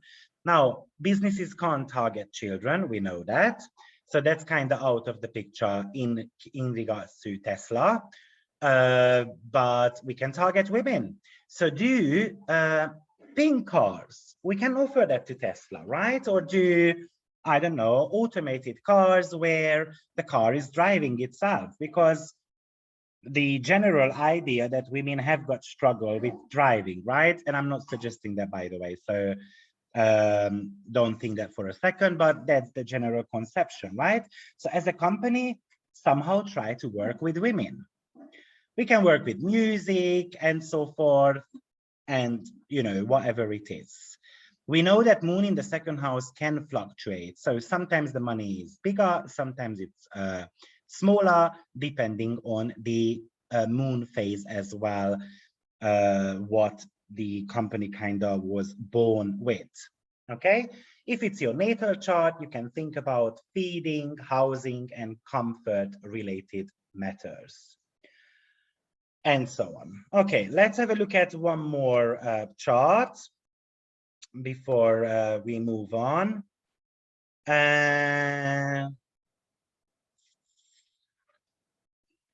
Of course, you don't always have a planet in the second house. But let's have a look at, for instance, Zoom, right? So we don't have the, we're going to speak about that Zoom a little bit more anyway, because I think Zoom has got great future.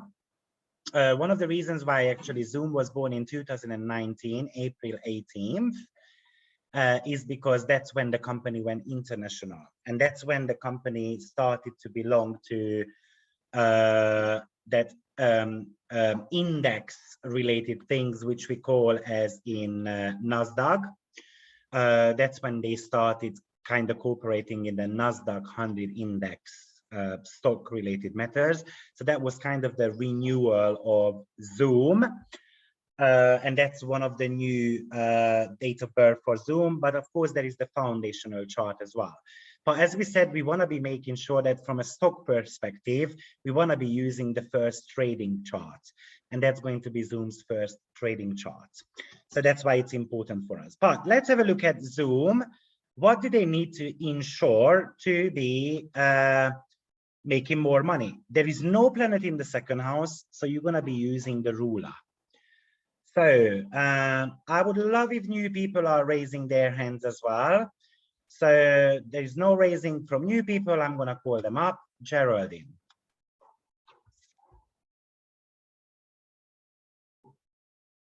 Geraldine, unmute, please. No, Geraldine. Okay, Andra.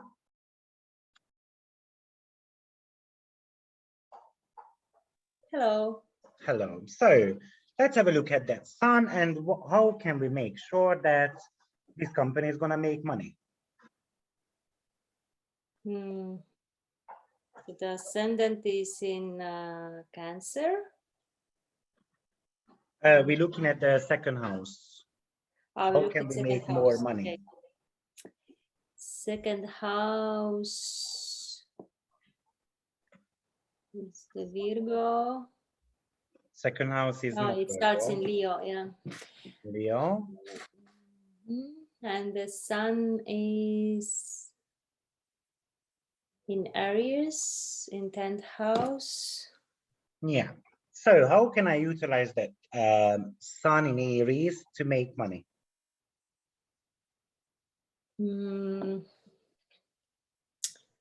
Aries is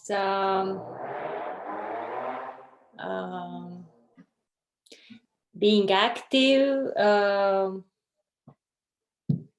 What's the nature of Zoom? What is Zoom doing? Try to think about the business. What's Zoom doing? Zoom is connecting people. Connecting people. Okay. So how can I connect people with Aries? What do I need to make sure? Aries is very physical, but I'm like Zoom, you don't have, maybe this video part is important because you see physically people. Yeah, so make sure there is camera which is working because somehow people want to physically connect to each other, right? Great. Chris. Also being able to have a platform that's easily able to like maneuver and assess. It's not too complicated, so it's fast. It's fast, right? Let's have fast connections. Let's easy to use type of platform because let's be honest, Aries doesn't like complicated things. It wants things very quickly. So the connection needs to be very fast. Marie-Pierre? Oh, sorry. I think my hand is still up. But yes, the sun is conjunct Uranus. That's obviously, it needs to be fast. It needs to connect in new ways. And the technology needs to be up to par. I'm concerned, like the Pluto, can we look at that? The sun is also square Pluto Saturn in the 7th house. We're not going to go that far at the moment. We just look at that sun in Aries. What advice can we give? Because a square is not necessarily a problem. Okay. If we use Pluto's higher manifestation, it's not necessarily a problem. Well, it needs to be daring, avant-gardist, and like breaking grounds in a way. Breaking ground, right? So we need to make sure that's something innovative about that. I take that. Okay, Sean.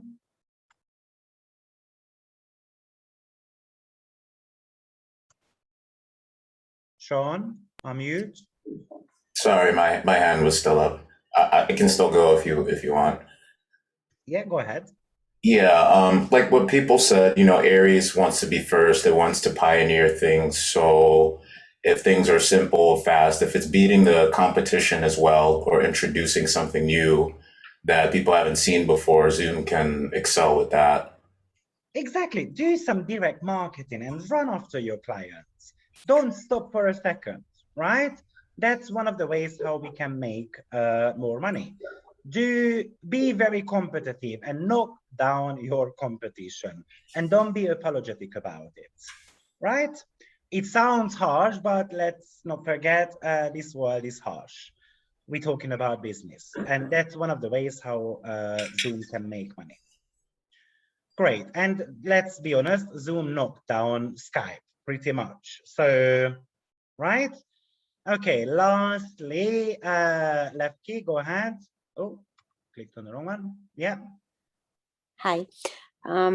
Because the sun is in the 10th house in Aries, also innovative, and it's very near Uranus, so technology as well.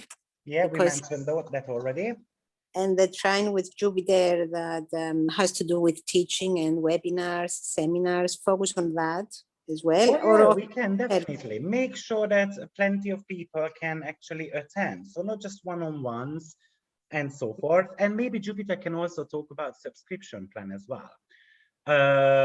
Meaning that, yeah, subscription plan. You guys know what it is, right?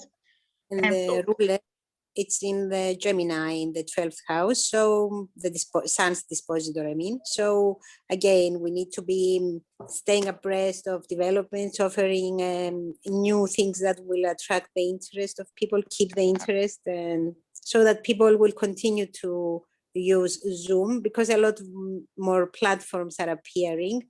So they have to stay abreast of competition. Absolutely. Great. Thank you.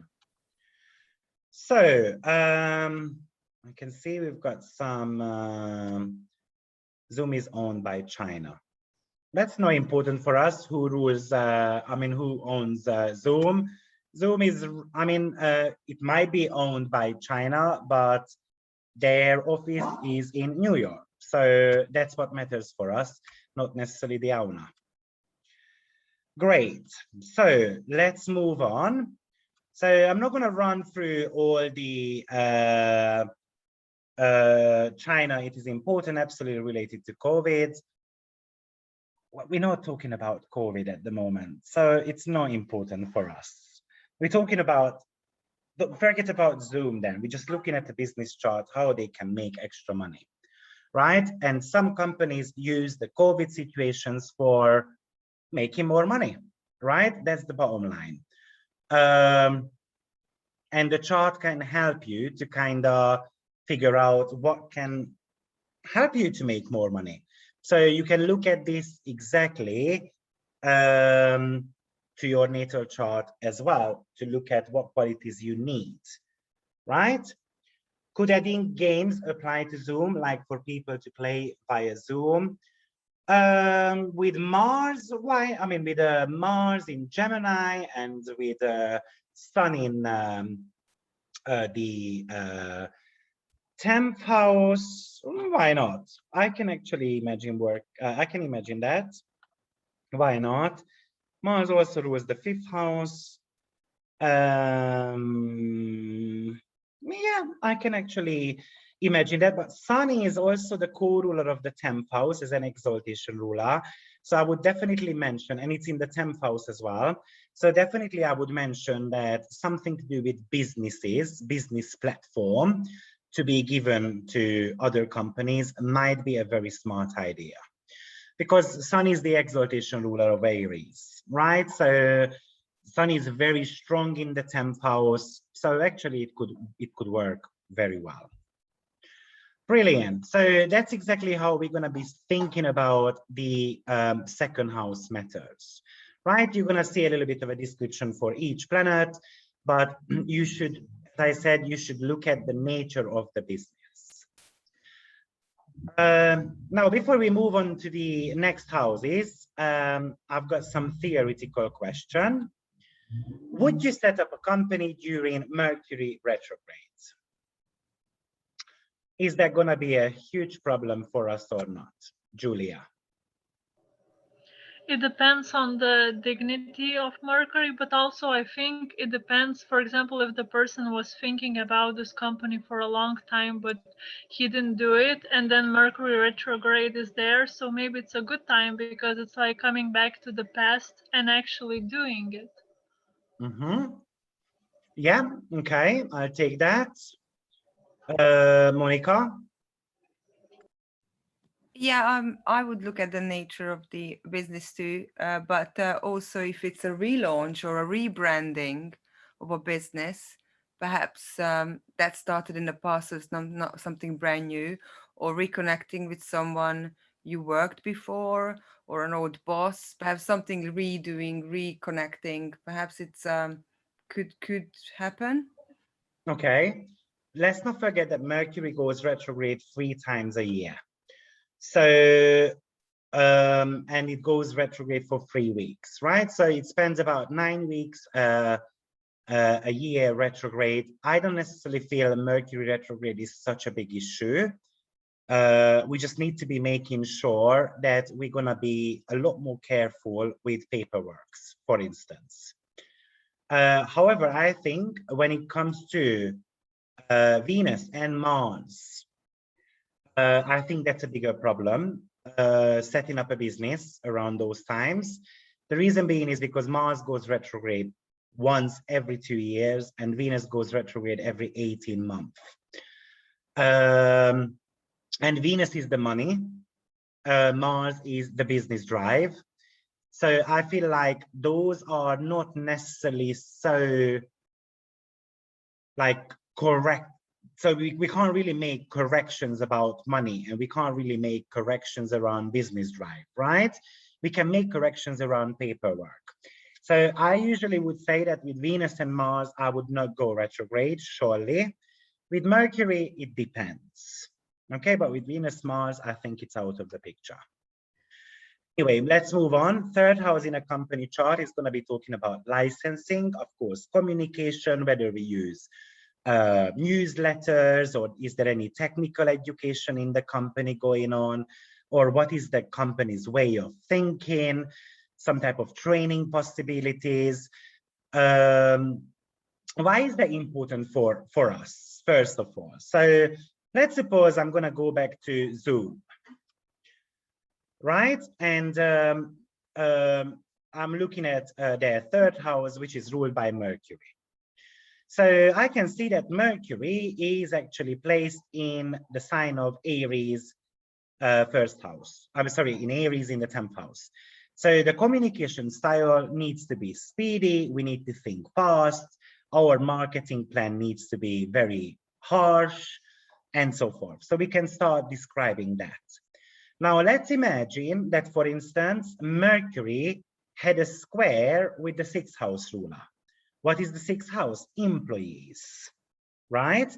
So if, for instance, the employees have got problem with Mercury, it means that there is some internal communication issues, which kind of needs to be fixed.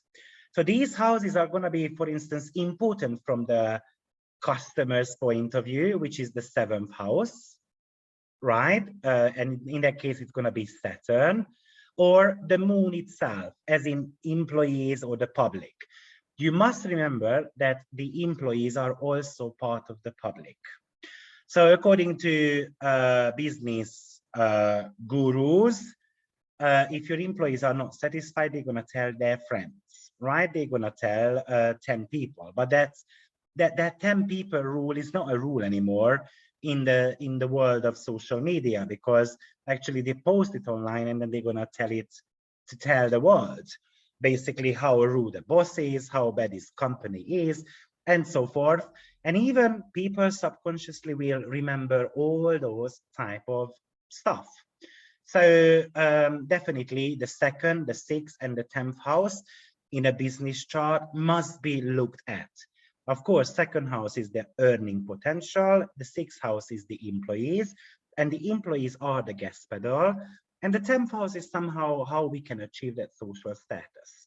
So that's why those are the earth houses, right? So therefore the stability houses.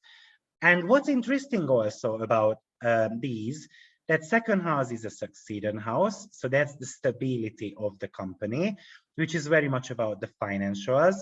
The 6th house is a mutable house. So the variety within the company, the knowledge. So how much knowledge does the employees have? And the 10th house is it's a cardinal house. So what is actually the engine look like of a company and how we can achieve that social status. So those are kind of the pillars of a company. Moving on, 4th house could talk about the basic training. So imagine that, for instance, the 2nd house ruler has got a square or opposition to the 4th house ruler. Maybe the basic training is just not there. So the company must go back to their foundations. And here we're looking at the transits as well, right? So let's say in case of Zoom, for instance, the 4th house ruler there is Libra, so Venus. So imagine that Venus, for instance, is opposing the sun, right? So there could be a period of time when they must be looking at basic trainings, going back to the roots before we actually want to be building a huge business. So from a business perspective, if there was this, I don't know how it's called. I studied business quite a lot. Anyway, I can't remember. There is a pyramid, and the bottom of the pyramid is the foundation of the business, which is, for instance, the basic tools. So you need 3C, and 3C is about communication, cooperation, and communication. So cooperation of, for instance, equipment and people. So we need some managers in place, right? Who is going to be coordinating the team. The people kind of need to cooperate together. Otherwise, it's just going to collapse. And there needs to be an element of an internal communication. So that's how I studied business pyramid, that we need to have 3 C's. And of course, we need the resources, we need the tools, we need the basic knowledge, right? So that's pretty much the 4th house energy. Of course, 4th house could talk about things like what is going on behind the scenes, because this is the most private house. Of course, alongside with the 12th house as well. So the insecurities within the company and so on. The 5th house is how much risk the company takes, so what type of speculation. Actually, that talks about the board of owners as well, what type of projects they could be running. 6th house is the employees. Now, that's very important. So we're going to speak about the 6th house planet shortly, because 6th house is going to talk about procedures. So are the employees are following procedures or not? Are the employees are happy or not? Are we facilitating some type of events on a regular basis to the public, to the employees as well? How do they use the 3C? So communication, cooperation, coordination of equipment, people, and the business itself. And plus, it talks about the hiring system. So are we hiring the right people, or are we not hiring the right people? And that might be extremely important, of course, in a business. So you must look at 6th house in a business chart, no matter what. And the 6th house will show how we take care of our employees, right? It does talk about inventories. So do we do inventory? Do we not do inventory? So I'll give you an example. I remember when I started working in 2008 in one of the restaurants, and they only did monthly inventory. And I was like, I think that's just crazy. If I do monthly inventory, I can't really spot any theft. When am I going to go back? So I made it mandatory to do daily inventory, not everything, just 10, 15 items. And I was rotating those 10, 15 items on a weekly basis, according to the waste and all those type of things. And then I introduced the weekly inventory. So they had to count everything on a weekly basis. And I was analyzing those on every single Monday. And I made an action plan to the employees. So inventory, are they doing a good inventory? Are they not doing a good inventory? It can be seen from the 6th house. And of course, the work unions became very very kind of popular in the recent years. I think sometimes in 2014 when it kind of became very popular. So that's also a sixth house matter as well. And you know how many businesses got destroyed because of the unions. Even the work time regulation belongs to the sixth house as well, which in England, for instance, I know that it's a huge topic. So that's something they tend to be checking like 2 to 3 times a year in big companies. I remember we had 8 restaurants and we had 2 visits a year. And I was doing everything in regards to the 8 restaurants to make sure that the schedules were spot on, there were no violations. And what they jump on is the young workers, especially, because there are certain rules how it must happen. So that's definitely not easy. So the scheduling system also belongs to the sixth house. Great, but from a sixth house perspective, I think one of the most important part is the employees. So planet in the sixth house could talk to you about how the employees feel there. For instance, if the sixth house starts on Aries cusp, or we've got Mars there, those people like working independently, they tend to be working faster than others, and attention to details might not be their strong suit. Now, I only put a couple of keywords there. So we know about Aries, we learned about Mars, especially what it means. So I don't necessarily want to dig into so much deeper about these planetary meanings. But for instance, let's suppose from an employee perspective, having Mars in the sixth house could indicate that, for instance, for the employees, it's very important to have a medical insurance going on, right? That might be very important for them. Or it's very important for them not to have fights or some type of discrimination, or the boss to be very bossy. And all those type of things might be extremely important. When we've got Taurus on the cusp, or Venus, there is this methodical approach to systems and organizations. So maybe actually the employees want to have a lot more fun. They want to enjoy the working environment. They might want to be having a pleasant surrounding, right? They want some type of comfort.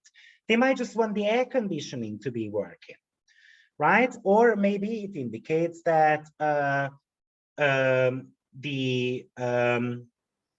they just very fussy about the aesthetics of the company.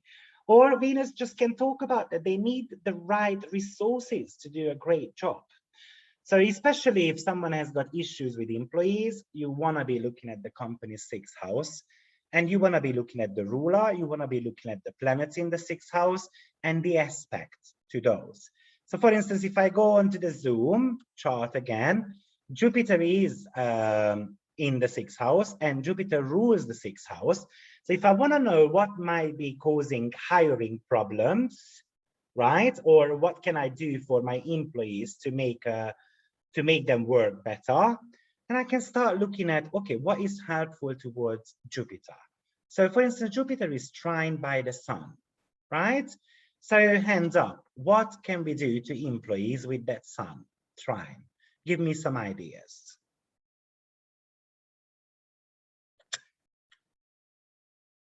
Hands up, no one?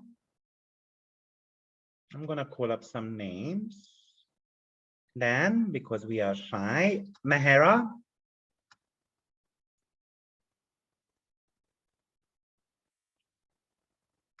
Mahera?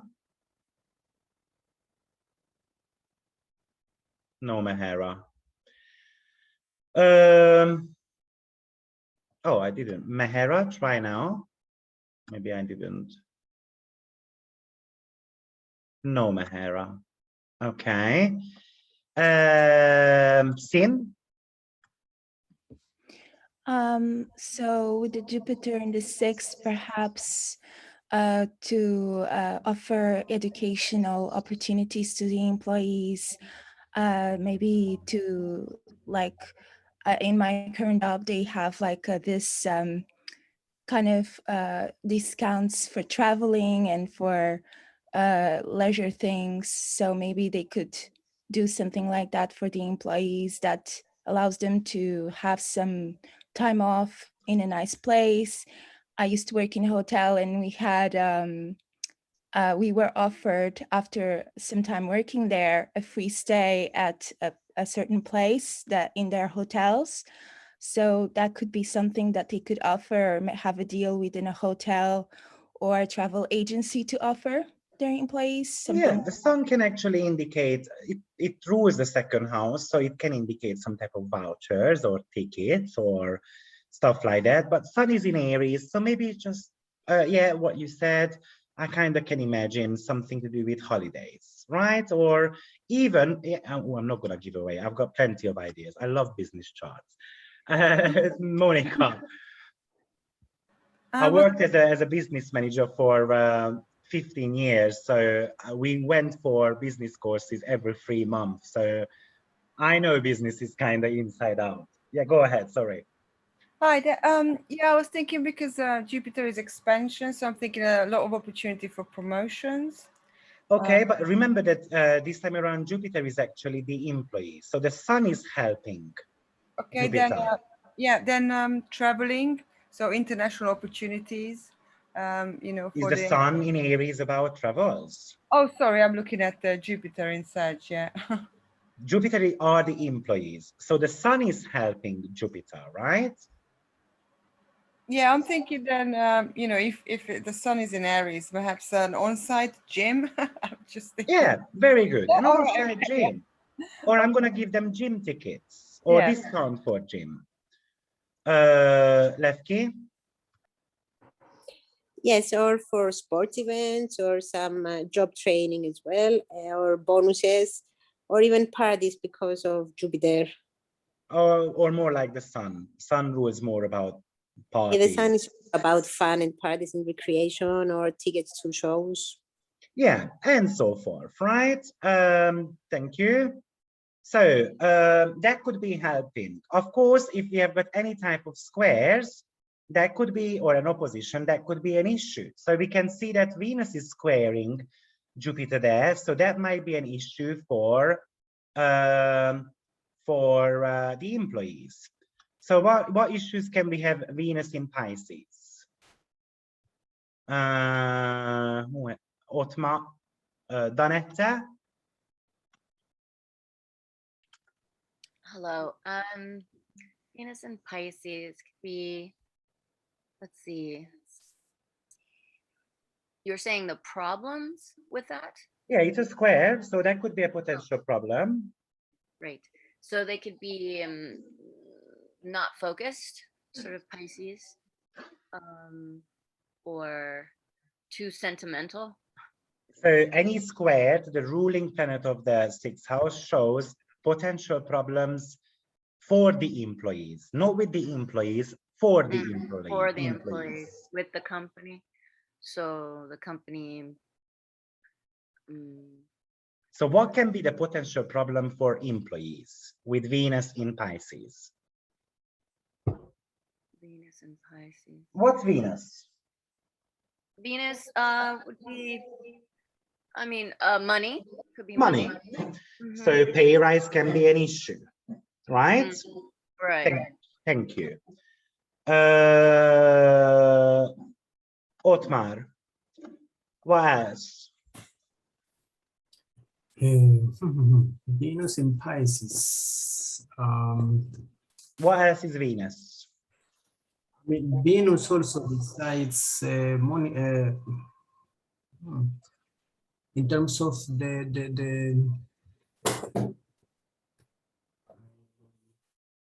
like the how do you call that, the benefits for the employees? Benefits, perks of the business could be an issue. Yeah, I'll take that.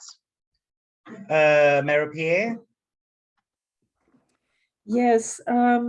Well, it could be, there could be some deception, or Venus and Pisces can be very giving, and they feel they give too much of themselves, and they're being hidden in some way. Yeah, absolutely. That could be a problem that we do way too much, right? And there is no appreciation coming, because Pisces is basically the unconditional love. So we want to get something in return, right? Great. Yeah. Of course, with Venus. Okay, Johnny. Would it be that maybe the HR department is like not clear with things, maybe with murky details for the employees? So there is too many cloudy moments in the company. I'll take that. Yeah, especially because Venus actually rules the 11th house, which is the HR. Yeah, I'll take that surely. Okay, so there is no good internal communication, right? For instance, that could be a problem there. Or just the aesthetics with Venus, right? So we don't have a comfortable working area. The chairs are rubbish. We have got small desks. Whatever that Venus might indicate. Okay, Christina, go ahead. Yeah, because it's in Pisces, it could be, you know, the damn dark places to work and not necessarily luxurious. And that's why. Yeah, maybe actually the problem is that very dark and it's cold, you know, very, yeah, no lights, no lights. So yeah, I'll take that. Absolutely. Lefty?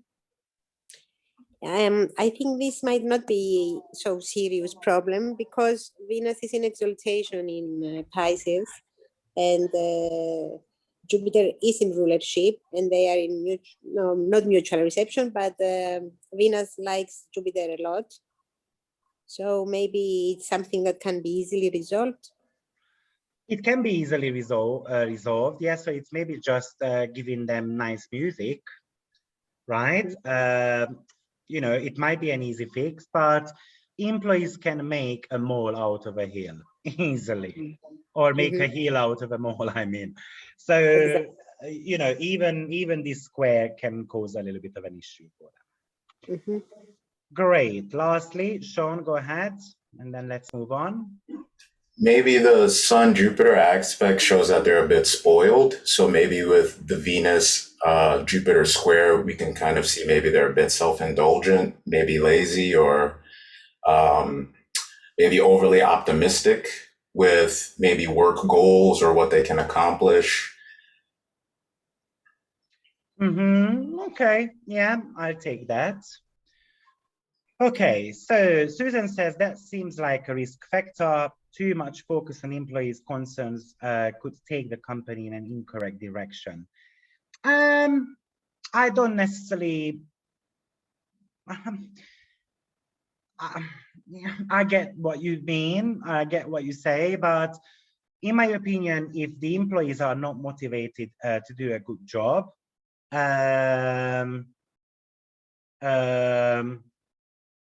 you know, they are not going to do a good job. So my experience is within being a business manager for 15 years, I made sure I was firm with my people, but I spoke to them every single day. Very simple thing is that, how are you? And I remember this story, and I want to just share within a second. My business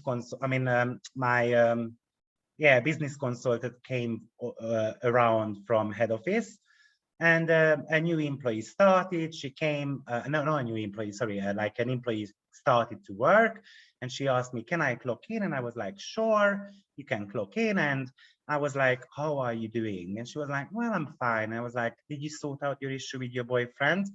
The reason why that was important for me, because if she didn't, I wouldn't have put her to be a cashier.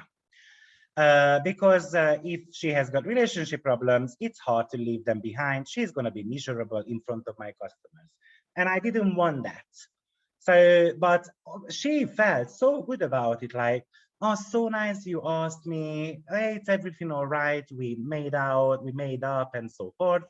And then at the end of the business evaluation, the guy was like, I really like that you asked that girl about her boyfriend.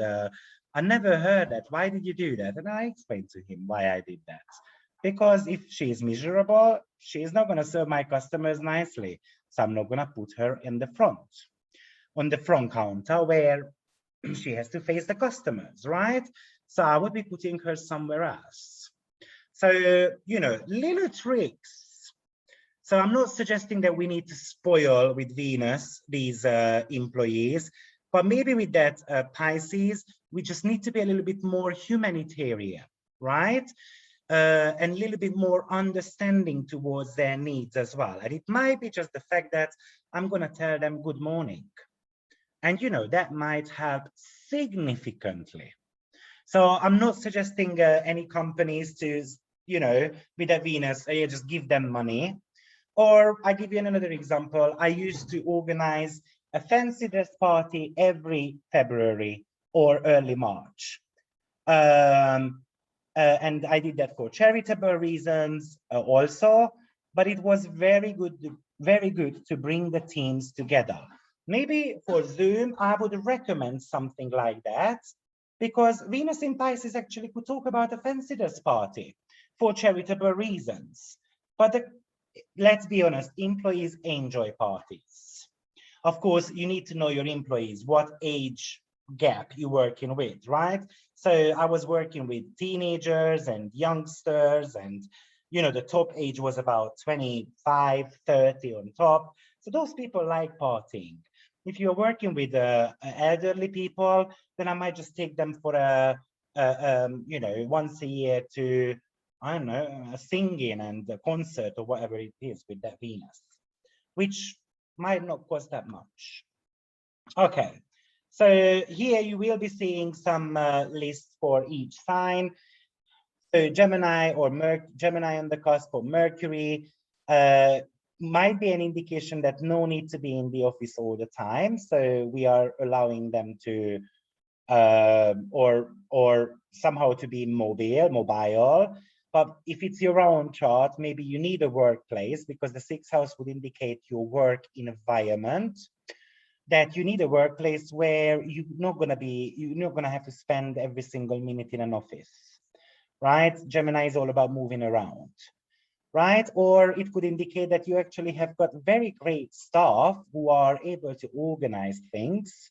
Therefore, actually you can do your own bits and bobs, and then you can do some client work because someone can do it for you, right? Yeah, sometimes this is a little bit of a cluttered area as well at workplace, so maybe we're going to have some issues around that. Cancer, Moon, caretaker of employees. So especially with Cancer, it's going to be important how we look after our employees, because there needs to be security, there needs to be health insurance, medical insurance there, or we just need to be family orientated in the business.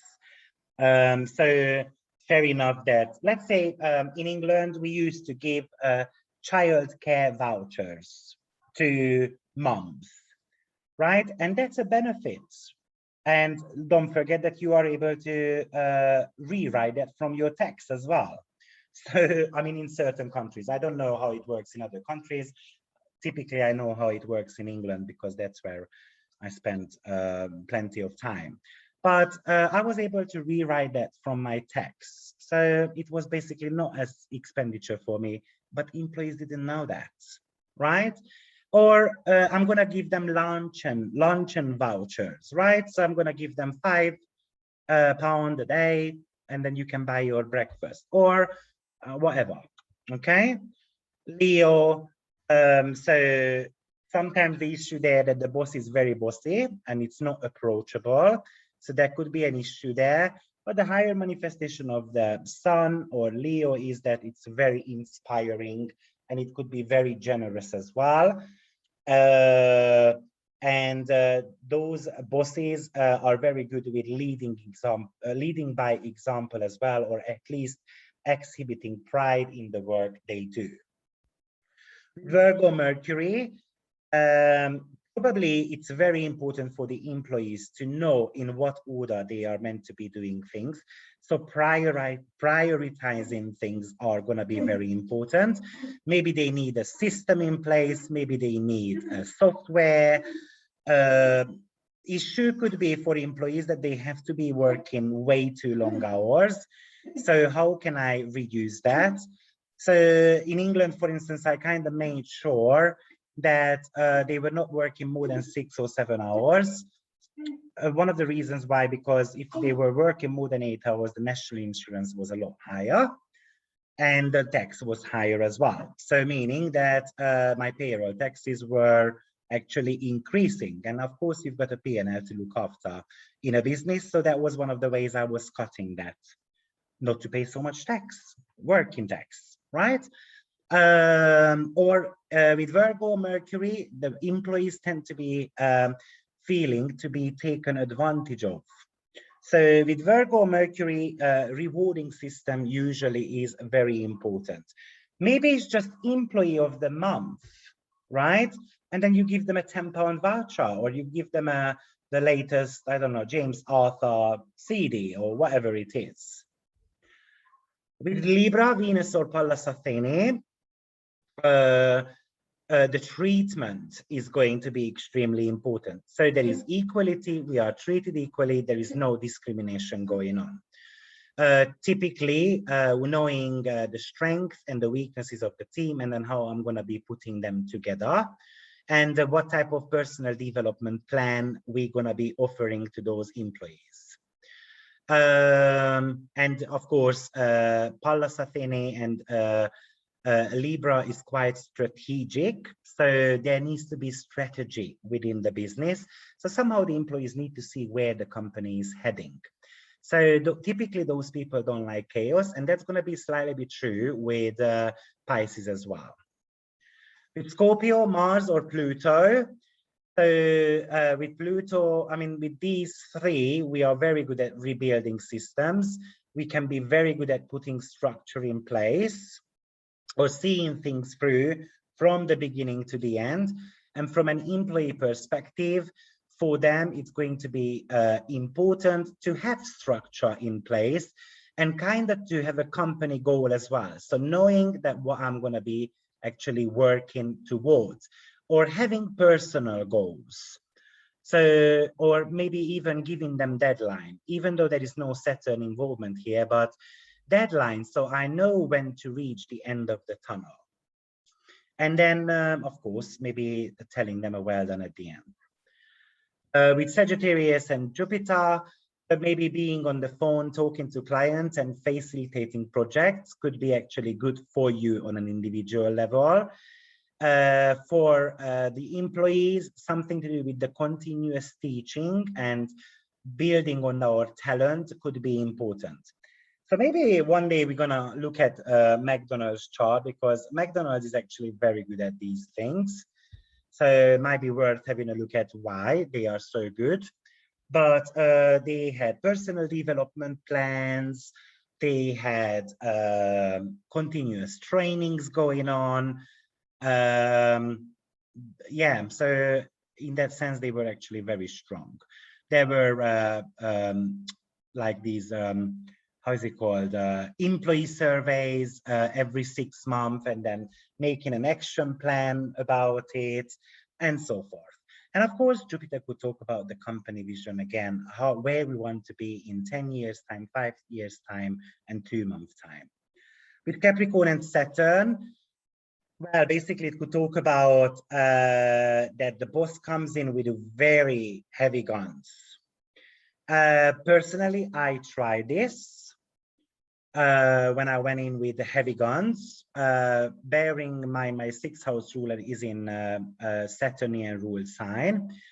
So I went in, and you know what I reached with that? Within 3 weeks, I lost 25 employees. So basically, I didn't have anyone to work with because I was basically way too strict. So I learned, I learned a lot from that. So I realized, and that's not good for Saturn. Saturn is all about slowly building up things, right? So we can't go in with a bang, because we just need to build a structure, and we need to introduce certain things. In my opinion, that's how I see that. Slowly, steadily, and with Yes, so basically consolidating what we've got. Or maybe I'm going to be hiring 50 people first before I'm going to be sacking 25, right? So yeah, we just need to be careful with Saturn. And of course, the long hours could be playing a significant role here, or employees might feel that they can't ask for help from the hierarchies, so they need to be a lot more productive. So there is an element of a fear between the employees and the hierarchy. With Aquarius, Uranus, and of course Saturn, it could actually show very high turnover. So there is somehow the redemption of the employees, and how we're gonna work with that. So because Aquarius is a fixed sign, we need fixed systems we need fixed systems, but that could also block in people around us as well, because they don't have enough room to breathe. And of course, Aquarius is very rebellious and they want to be independent. So we have got system in place, but making sure that we give something to the employees, like their individual project, where they can be shining. And last but not least, Pisces, Jupiter or Neptune. It could be very tough to be organized within the company, or we can easily get distracted and then we start jumping up and down between projects, and then it creates chaos within the employees and they don't know where to go, right? And of course, Pisces is going to be one of the sign of a merge. So basically the big fish who eats the smaller fish. So that could really talk about that eventually a merge could be helping the company to move forward. But typically a Pisces or Virgo on the 6th house cusp could show an upset payroll. So probably that's when we need a good people manager within the company to get to the bottom of it, or having an open door policy and so forth, whatever ideas you've got to get the employees going a lot better. The reason why I wanted to speak to you about employees, because I feel like employees are very important in a business. However, I'm a firm believer that we've got a saying in English, I mean in Hungarian, sorry, that the fish smells from its head, which means that everything starts with the boss. So if something is not right in the business, we need to look at the company owner first, or the business manager who runs the business, or, you know, so we need to start skimming from the top down to the bottom and seeing where there might be some type of problems there. Great. Let's see if you've got any questions. Is Gemini or is Cancer to working from home, or another sign? Cancer is more about working from home. Gemini is not necessarily. Gemini likes moving around, so definitely not. Employees make or break the business. I kind of agree with that, yes. Okay, so moving on, we want to cover the 12 houses. The 7th house is going to be your competitors, but also your customers as well. It talks about mergers, merging possibility, or the ability to attract people, or how we can attract those people, how we can attract more clients. And also the 7th house might talk about how visible your company is. And of course, if you want to sell the company, or you want to expand the company by mergers and so forth, then it talks about the buyers as well. So let's have a look at Zoom again for a second. So when it comes to their, what was I going to say there? Oh, the ability to attract people, yeah. So how do you think Zoom can attract more people to their business? Hands up. Okay, Sean, go ahead. Well, there's Pluto and Saturn there. So if maybe there's a global event in which governments are requiring maybe businesses to shut down, or some sort of transformation in the way business is operating, that could really change how the public views Zoom. Absolutely, I agree with that. And Zoom did that, by the way. Levki? And maybe change the methodology of things. We can't understand what you're saying. Either plug out the microphone or... Now is it better? No. I'm not sure why. I said that maybe to say drastically the methodology of things, which is relationship. No. No, I don't hear you. I mean, I hear you, but I can't make the words. It's echoing. Julia?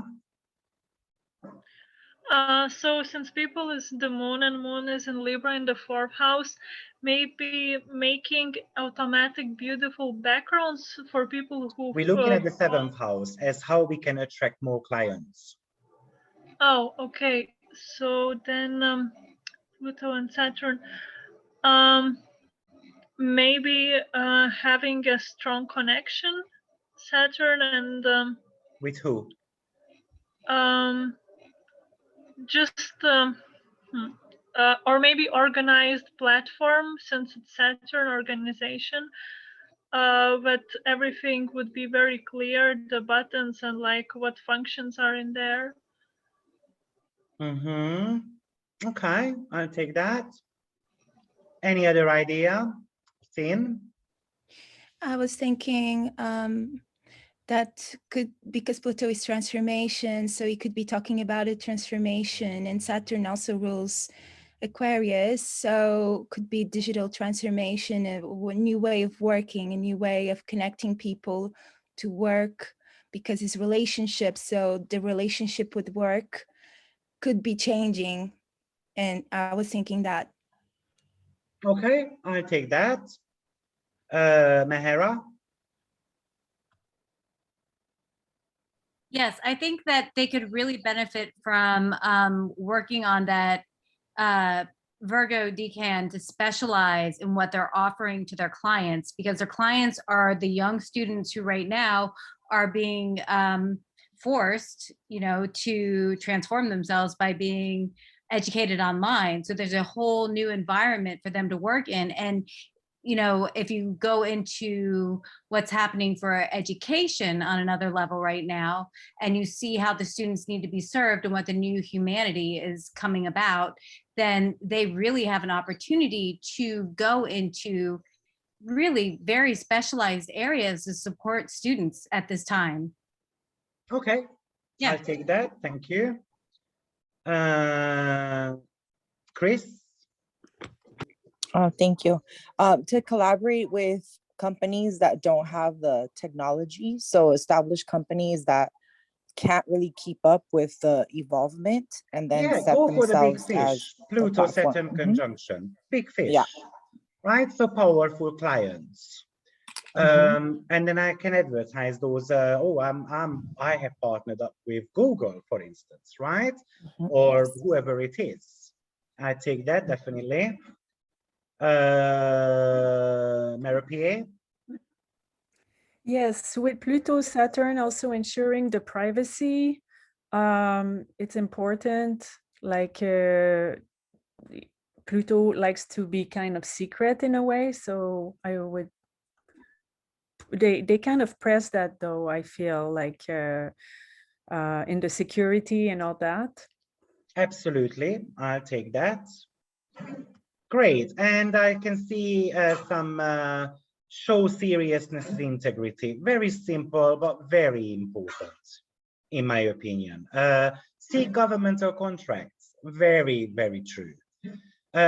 Maybe those contracts need to be somehow long duration as well. I completely agree with that, right? So maybe do yearly contracts or do different bundles, right? Yeah, absolutely. So we can take that. Okay, great. So moving forward, 7th house, I think, is important because we want to be attracting more clients. With Saturn, definitely we want to have integrity, commitment, again, probably a great customer service as well to a certain extent. And we want to have a very solid foundation as well, right? Absolutely, governmental contracts, online education started to serve soldiers and so forth. Great. 8th house, sharing ability. So if you do, then you attract resources and so forth, and it could talk about your frozen assets as well. I think the sharing ability in a company is actually important. So sharing with each other. So somehow, yeah, so you get that, I guess. 9th house, the philosophy of the company, what we believe in, how we project ourselves in the form of public relations, marketing, professional speaking, teaching abilities, visions for the future. If the company doesn't have a vision, I think that's a kind of a suicide. So we definitely need to have that. 10th house, I didn't put that there because we spoke about 10th house a lot. So we should know by now what 10th house indicates. 11th house, who you know is where you go. So people who can share their assets to grow, building a community, kind of having that global pulse, and even the referral system, which can be very important, especially if you want to hire, or the bonus cards, or those point collection type of cards, and so forth. But what I mean by who you know is where you go, so how you build your connections with others, which is of course very important with the 7th house, but also in the 11th house as well. So 11th house typically like this loyalty system. That could be very, very good. And what type of loyalty system they need to be coming up with, you might be able to see that from the 11th house. And then last but not least, the 12th house, which is the ideas which is born actually before you get out there and then kind of establish the company. So that's a 12th house energy. So even in natal charts, it's kind of indicating the pre-birth experiences. So what is happening before the company is actually established. And that could talk about the last 1 month of your pregnancy as well. So what was going on? I wouldn't necessarily say just the last 1 month before the company opened their doors, but overall, you know, the last certain amount of time, maybe 4 months, 5 months, and so forth. So that's pretty much the 12th house. And some of the drive force can be seen in the 12th house as well, which can actually drive you away from any type of success. But we spoke about the 12th house as well when it came to our blockages to become successful. So definitely worth having a look at the 12th house in that sense. So this is our 12 houses and planets in regards to the business charts. Brilliant. Okay, so we kind of finished with the material for today, but we want to be looking at 5 charts. And when we're looking at business charts or investment charts, I'd like you to focus on one hand, some of the transits. Remember, we spoke about the Saturn-Jupiter cycle. That's always going to be important. Or it's going to be important to see when the planet goes out of bound.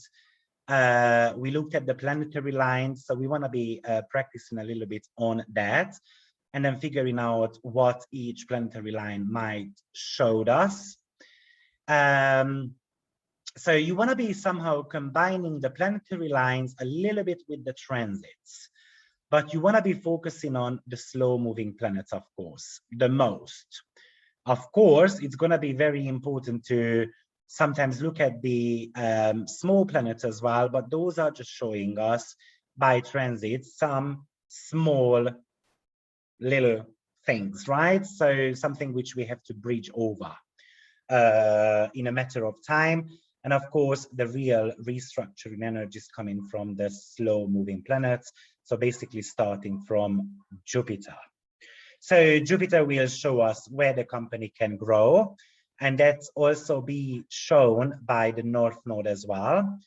And then Saturn, where we need to be more real, or where we might need to be facing some issues. And of course, we spoke about the 8 phases of the Saturn-Jupiter cycle. So you definitely want to be looking at that, of course, along with the planetary lines. So the very first chart we're going to be looking at today is going to be the NASDAQ. So first of all, does anyone know what NASDAQ is? And can you give us a little bit of a knowledge about that? So hands up if you know what NASDAQ is.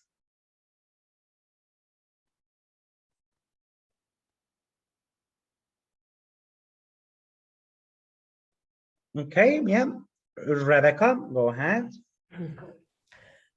It's an index of 100 companies in the US stock market that are high performing, kind of indicative of what's going on, and it used as an indicator of what's going on in the general US market. Exactly. So by the way, now it's not 100 anymore, it's 102 companies, but the name hasn't changed. So yeah, we're going to stay with the 100 ones. So, but it's 102 at the moment, if I recall well. So of course, because we're talking about the 100 most important companies, this index is going to be very, very important for us. So, firstly, let's have a look at from a transit perspective. So hands up, what type of transit stands out for you the most? I mean, I'm sure I can pull up the transits. Julia, can you help me how to put transits on here? Yes, you need transits, to. Yeah. Yes, right here. Or you may do 2 wheels. So you need to close now the chart. I want 2 charts. I mean, I want the wheel, yeah. And now on the top there is this number 2 in the screen, like right on the top. There is a world, and then there is 2. Yeah, 2. There is 2 to the other side. That one. That's Go the a little. world. Yes, and then to the other side, not this one, but the other side. Yes, and there is 2, number 2. Oh yeah, that one. Sorry, yeah. Yeah, here. Okay, And so we want a inner wheel, and then I need to click on which one I want, right? So that one is the inner wheel, and then a view, right?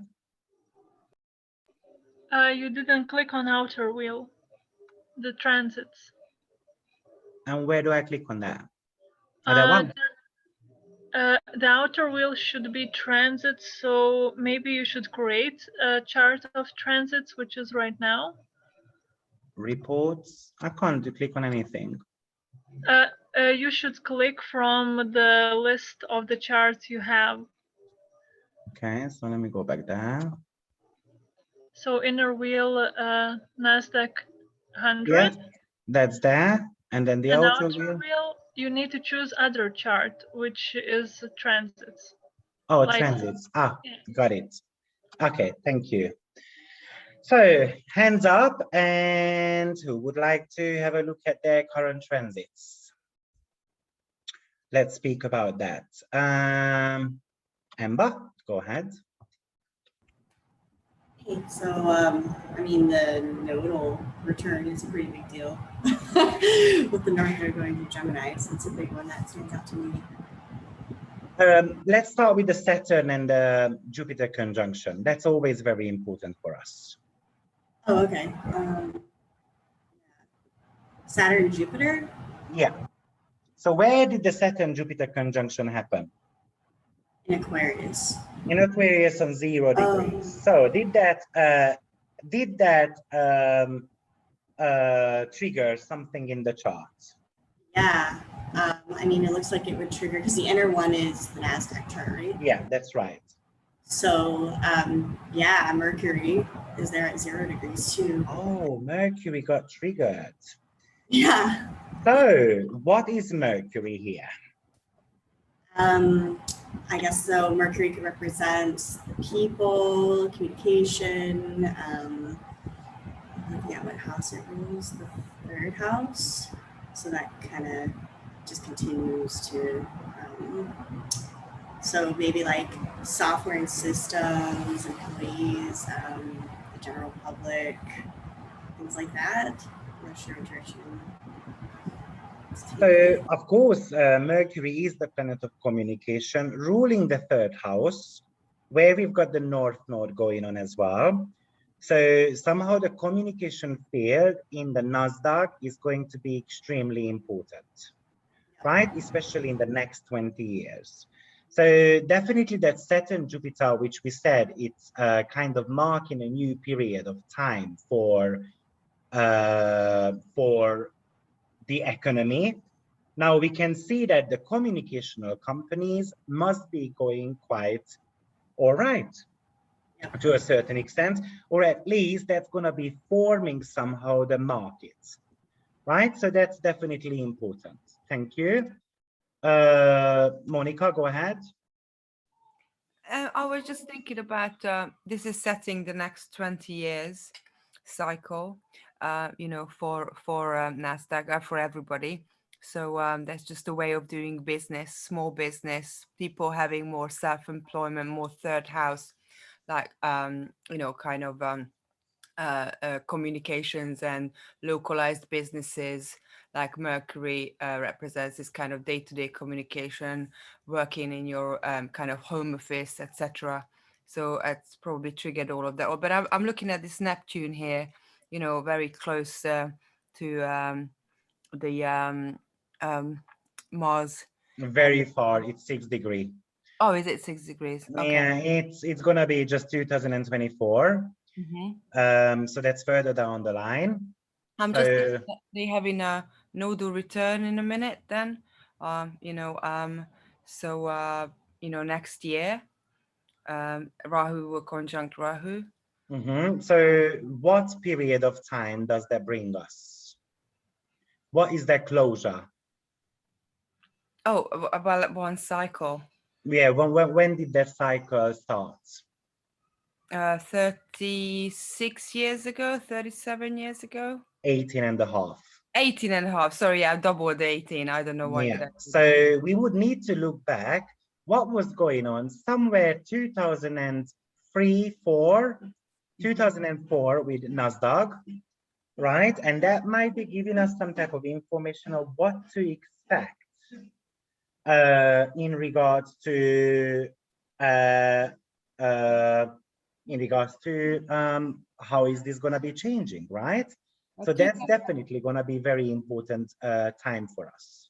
I mean, 2004, I'm just thinking perhaps financially, then I look at politically, 2004, the new EU countries were joining in. Absolutely. And then I'm thinking perhaps that's a major impact on economy and, you know, economical kind of like landscape, transactions, dealings with new marketplaces, migration of people, movement of people, workers, companies, you know, potential tax, you know, allowances, you know, for international companies from those regions to the quote unquote West.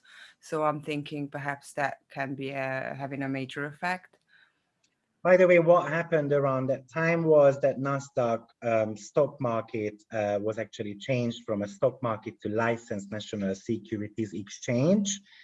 So that was one of the important one. And also NASDAQ became a public company via an initial public offering. So that was quite a pivotal time for them, right? Great, thank you. And Amber, you want to say something? Oh, no, sorry, my hand was just left up, sorry. Okay, great. So we wanted to be looking at the Saturn-Jupiter cycle and and the nodal returns, definitely very important. Now, for instance, Susan Giddel, I was talking about, she doesn't look at nodes. I think that's a little bit of a mistake because it shows opportunities where we can grow. I'm not saying that she is not right. She's been doing financial astrology for 40 years, so I'm not going to say that she is wrong, but I would be looking at it because I think it shows where the company can grow. And because the North Node is in the 3rd house, so something to do with the communicational businesses, the teaching, the local communities, speaking, writing, and so forth is definitely a possible growth opportunity for us, especially by the Saturn-Jupiter conjunction happening on Mercury as well. Of course, we can start looking at a little bit of the futuristic trends as well. But the Saturn-Jupiter conjunction on Mercury is definitely telling me that the NASDAQ the NASDAQ needs to be watched. And probably the Jupiter-Saturn cycles are going to be bringing some greatness and some crashes as well. So especially when we're going to have the first Saturn, Jupiter and Saturn square, right? Which is going to be happening way down the line. So that's going to be sometimes in 5 years time, I guess, 2026. Now I spoke about the 2026 quite a lot because I am expecting a world crash there for more reasons. Neptune will change sign, which is inflation and deflation. We're going to speak about inflation, deflation as well, so currencies in one of the lessons. And of course, it's going to be going into a hot sign. So that's going to be affecting us, surely. And at the same time, we're going to have the Neptune and Saturn conjunction happening as well in the sign of Aries. And we're going to start having the first square between Saturn and Jupiter as well within that next 3-year period. So that's going to be quite a tough time overall. So, but that's my opinion. So I think, not, again, the disclaimer, remember the disclaimer, don't blame me in 6 years' time if it doesn't happen. But from an astrological perspective, I think NASDAQ needs to be really watched. It's going to have some greatness and it's going to have some basically peaks and ups and downs. Probably the peaks going to start when Jupiter is going to start sextiling Saturn, which is going to be happening next year. More like 2023, actually, sorry. So I feel like NASDAQ is going to have some great moment coming once Jupiter is going to hit the rising sign. Because at the same time, it's going to start a sextiling Saturn as well, which is somehow kind of a good news for us from a business perspective. Okay, great. Now, if you want, where did I come out of that? So if you want to be looking at their planetary lines, then let's do so.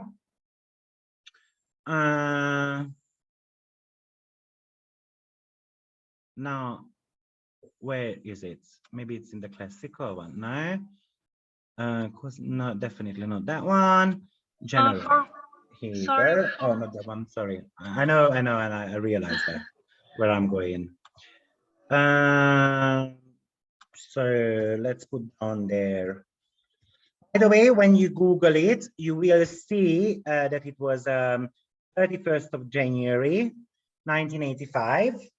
However, if you buy Susan Giddel's book, you will see that actually she is mentioning that she contacted NASDAQ because there were 2 resources about their time of birth, and they confirmed that it was actually 1st of February, their first trading. However, online says it was 31st. So it's just something you might want to be mindful about. Okay, so let me put 75, we change the declination, we put 30 there, and then view. So let's have a look at some of their historic periods. and let's have a look at some of the positive one. I mean, some of the, so let's see some history within themselves, how it played out. So hands up, and who would like to have a look?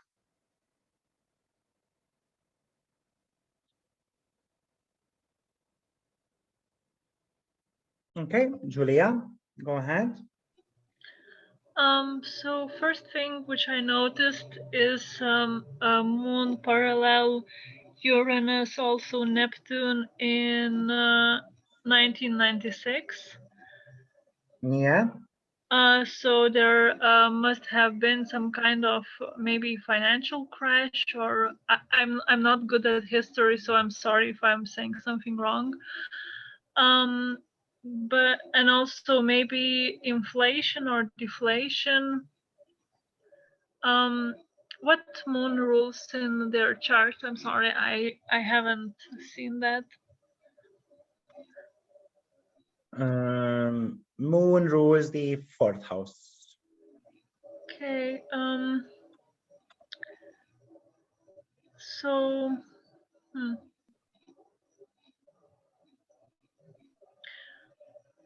So maybe financial situation was not good of the United States.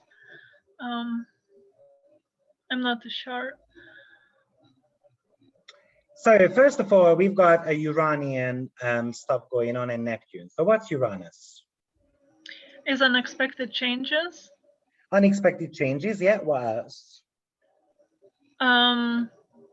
Maybe introducing technology.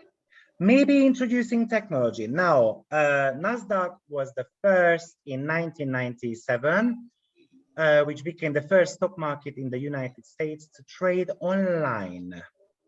And they had a slogan which said the stock market for the next 100 years. So this was actually a very good period of time for them to attract more clients, more companies. Of course, we can go back to their chart and then we can look at what is that Uranus doing. What is Uranus doing in the chart? It's in the 9th house of international affairs. Exactly. So it's technology which can be, this trading can be reached by anyone in the world. It's innovative. Absolutely, right? So it's beautifully showing that we have got some Uranian events. Of course, we had some Neptunian one as well. Let's not forget that this was the period of time when we started having this .com bubble situation. But NASDAQ did fantastic because that's when they introduced this online platform, and it kind of helped them. And Neptune is around the midheaven. So, which could indicate that me expanding and reaching out could bring us some growth. Of course, if they didn't do that, I think it would have been a significant collapse for them too. Okay. Brilliant. Of course, Neptune could talk about oil. It could talk about inflation, deflation, so money-related matters. So in a sense,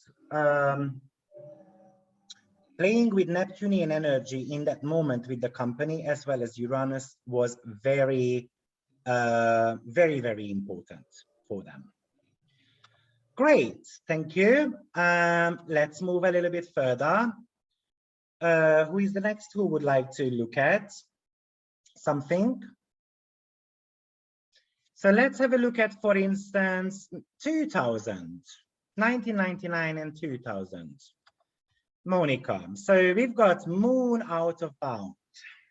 I'm thinking, remember that millennium bug over the turn of the millennium that was like kind of, oh, we need to be ready. So maybe they're already set up internet link trading was perhaps kind of threatened because kind of nobody knew, well, nobody, I say quote unquote again, nobody knew what was going to happen. So perhaps that was a little unstable. And also the dot-com bubble, was it 2000 or 2001?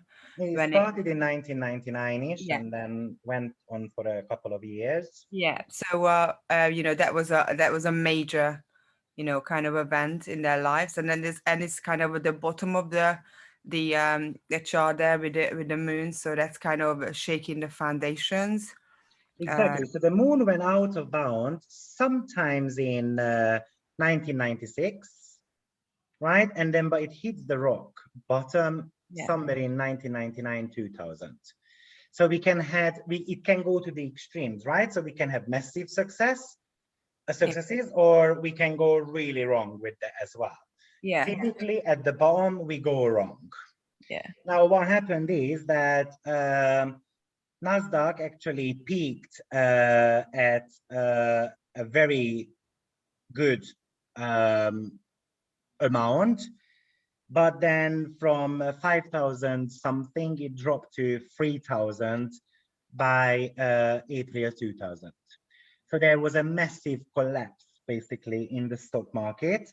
And in the next 30 months, actually, there was a 78% drop from its peak period, which started somewhere here in 1996. All of a sudden, it's 78% drop within 30 months. I also can see that when it starts ascending again, I think it's hitting, remember the Grand conjunction 2001, May 2000. So we're moving into Taurus. I think it happened. No, I know it's happened in Taurus. Yeah, it happened in Taurus around 21 degree. Yeah, 23 maybe. So that happened on the north node. So it's resetting basically their spearhead where they're aiming, kind of where their their karma is going. So it's basically the 20 years cycle there is set. So they are ascending massively in the next, I don't know, probably 9 years or something until their nodal opposition.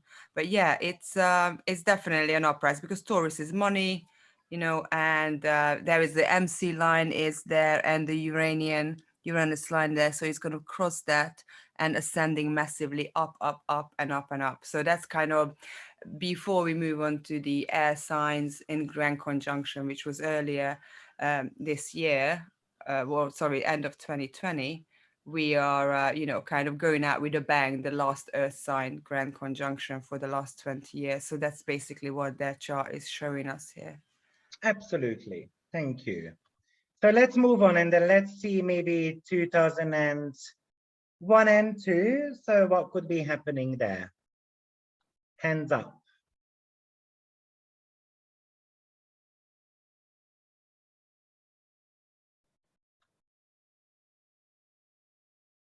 Okay, so I have to call up some names. Johnny, because no one is brave enough. I'm sorry, could you say that again? So we've got 2001, 2002. We've got another Uranian, Neptunian activation going on. What could be happening there?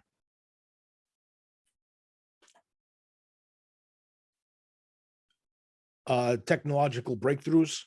So again, we've got some technological breakthroughs. And anything else? So with Uranus, it's always hard because that's the unpredictable type of energies, right? So it can really go to extremes. But remember that their Uranus is in the 9th house. So we always want to be spotting patterns. What happened in 1996? What did we say? They had a technological breakthrough and they were the first one who went online with their trading. So 5 years later, we've got a repetition of that. So what shall we expect? And remember, that was the descending energy. That's the ascending energy. So it's growing. Right. So what could be growing? What can be repeating here? More companies can be improving on existing technology. So more companies can be introducing, or because Uranus is in the 9th house in Sagittarius, what could be happening there? could be becoming more international. More international. So that's the time when NASDAQ actually became a public company, right? Uranus in the 9th house, right? And then I'm moving forward. Let's see, maybe 2004 can be quite pivotal. So let's see what we feel about that.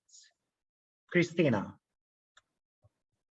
2004, what could be happening there with 2004, 2005 with that sun crossover? Yes, crossover, that's recognition, and more people are going to join and more people going to invest because sun is giving them, recognition. And then they're giving them courage to invest and bravery. So that's why they could be, like. Yep, so the sun is actually in the 11th house. So the collective has actually people, general people, and the collective has, and they can invest in this company. They have the right, so that's why it can rise. Okay, or what else is the sun overall? Well, fame, recognition. What else? Like the company's chart. What is the sun? Can you show me the chart? Where is the sun? It's in the 11th house. 11th house. So that's the collective, that's the public, available for the public. What is the sun in your natal chart? What is the sun representing?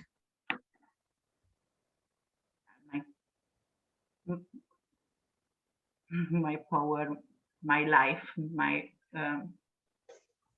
your soul mission, right? Oh, my soul mission. Okay. Your identity. Yeah. So what could have happened around this period of time? The identity is changing. Oh. Right? Okay. Very simple. This is the period of time when actually the NASDAQ stock market was changed from a stock market to a licensed national securities exchange. Oh, okay. So, and of course, it went even more global because later on, the sun, anyway, I'm not going to give that away. We are in 2006 and 2007.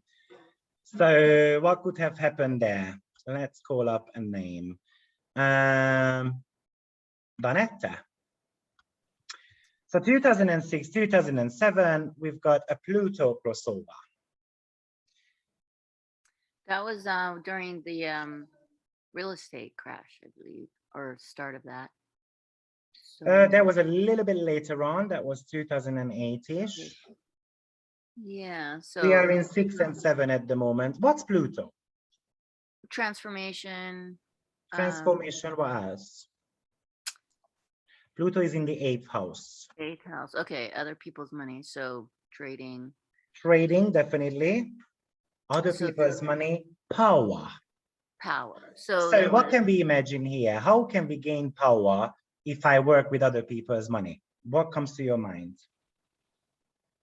More just transforming how they do the trading. But how do I do that with other people's money? Allowing them to invest. But that was before. I thought they did that in 96. Yeah, that was 96 as well, yeah. So did they have another transformation at this time? Well, they can have, but how? So Pluto is in the 8th house, which you said other people's money. So how can I gain more money from other companies? How can I do that? Through maybe governmental, through more power. So maybe governmental access or company access, or. And how can I have a company access? What do I need to do? Maybe people can do it through their 401ks or yeah, more shares. More shares, okay. Yep, great. Any other idea? Hands up.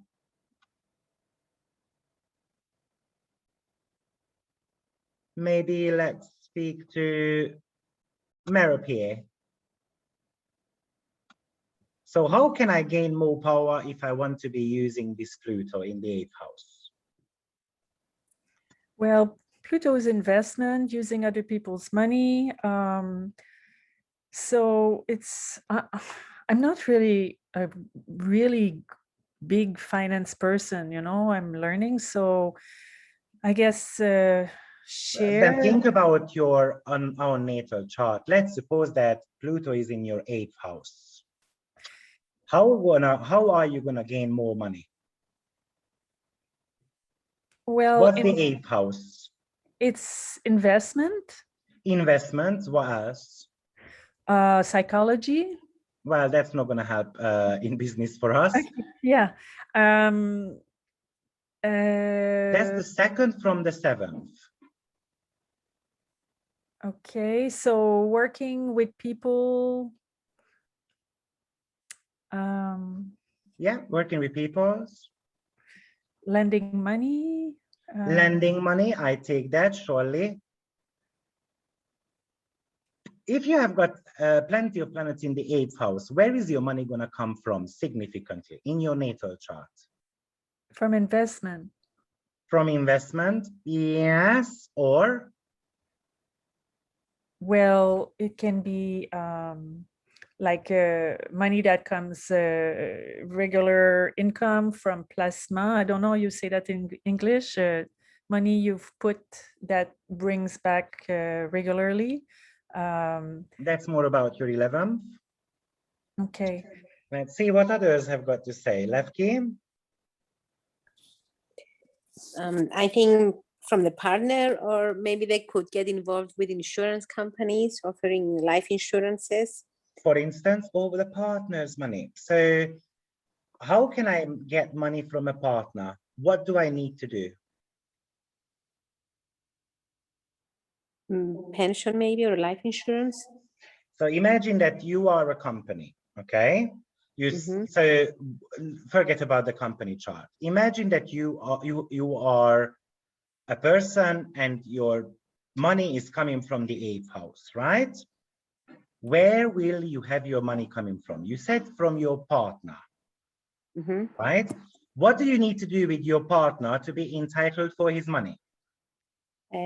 Be married or have being married. So what does the company need to do with that Pluto to gain more money? Have contracts. Being married to another company. How do we call that in business?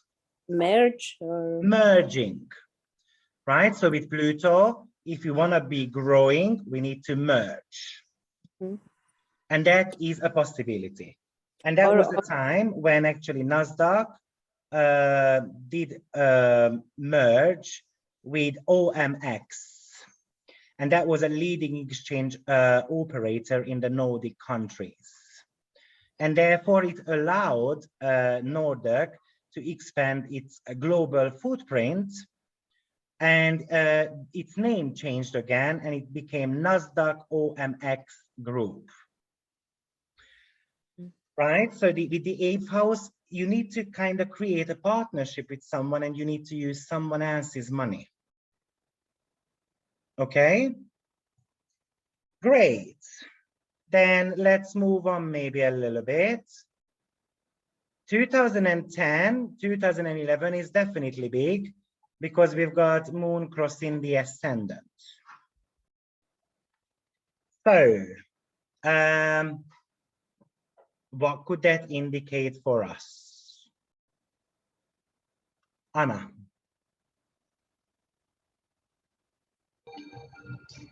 That was the real estate bubble, and the markets took a huge There is tumble. some music. Can you just switch that off? It's my cuckoo clock. Hang oh, on. it's your cuckoo clock. Okay.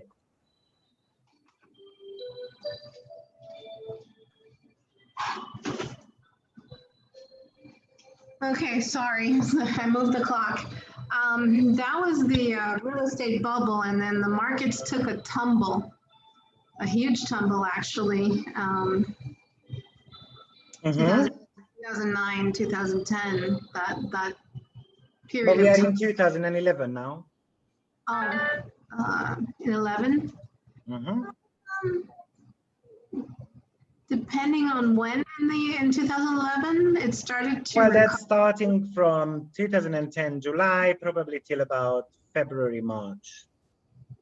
That started to recover a little bit. We're starting to recover.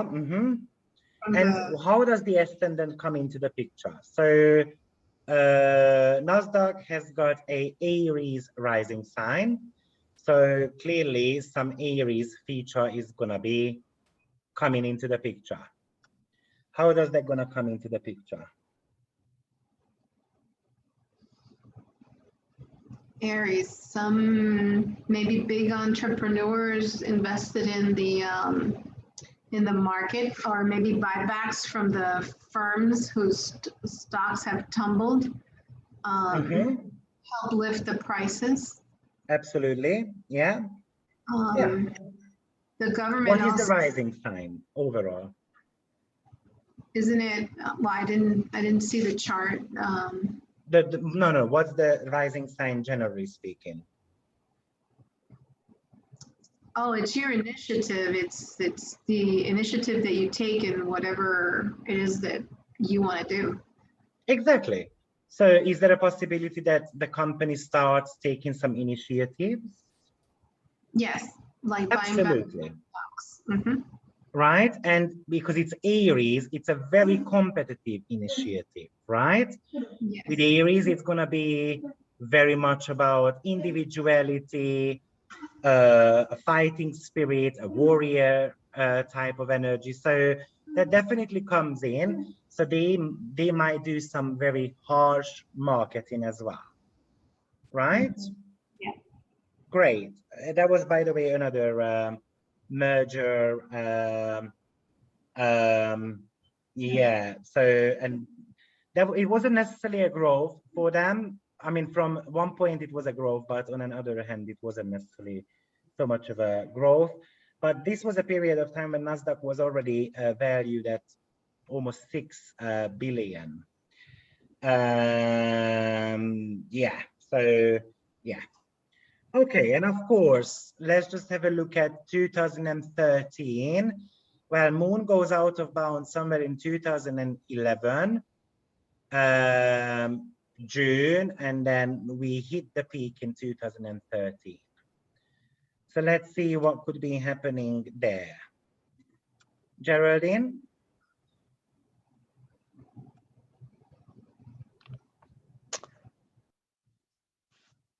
I can't remember. You don't need to remember. What is, that's not the whole point here. What is an out of bound moon on a high peak? What is the high peak? What house does that represent for us?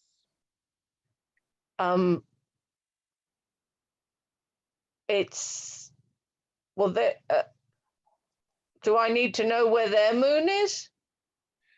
No, with the moon, no. We need to know that the moon is the highest peak. So what is the highest peak indicating for us? What house? The midheaven. Midheaven. So we are somehow reaching a social status, right? Which goes to the extremes. So we can look at where moon, clicking on the wrong one all the time. Can of course look at the moon if you want to, but not necessarily important. But moon is in the 3rd house. It would have high visibility of the company. People become generally aware of it more than before. Absolutely, right? Now, this was a period of time actually when they became the founding member of the United Nations Sustainable Stock Exchange Initiatives. And of course, it gave them a lot more visibility as well. Now, when we look at the current times, then we can see that actually Nasdaq is somewhere just recently had again a crossover on the sun. And very shortly, it's going to be a midheaven crossover in 2022. So in my opinion, Nasdaq needs to be watched, surely, especially because of this sun energy there.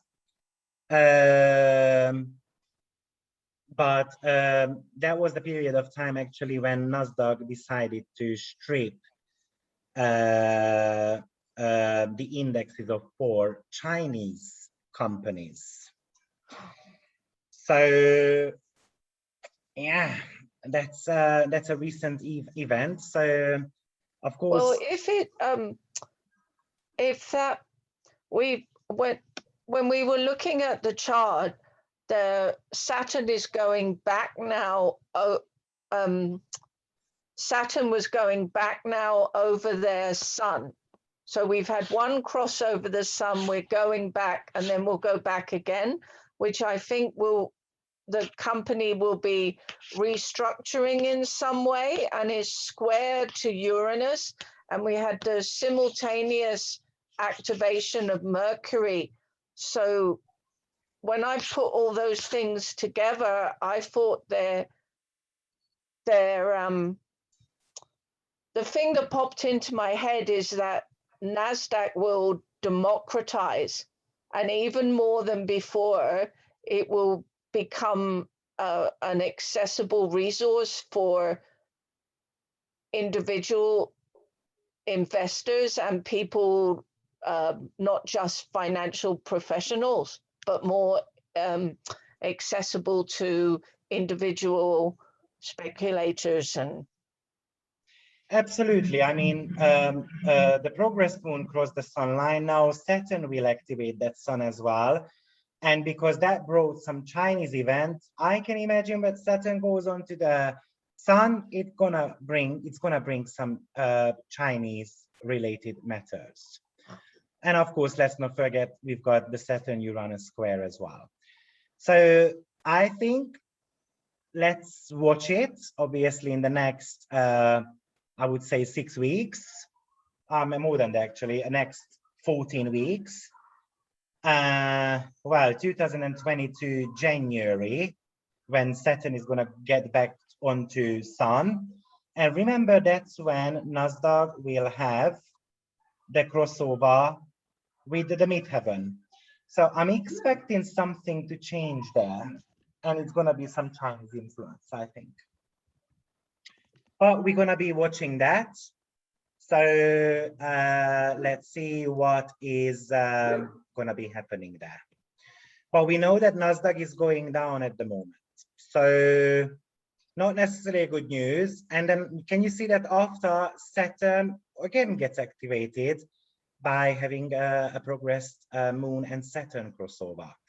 So I'm a little bit, so that's why I said NASDAQ, I think, needs to be watched in the next 20 months, because I'm expecting some decline there.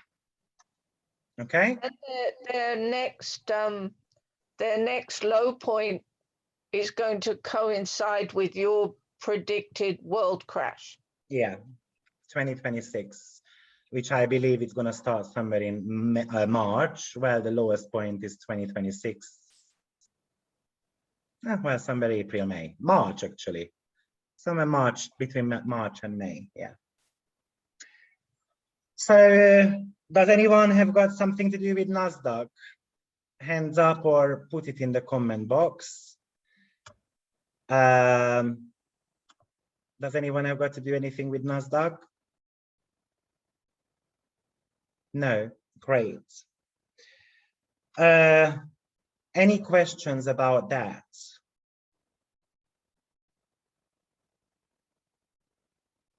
No, brilliant.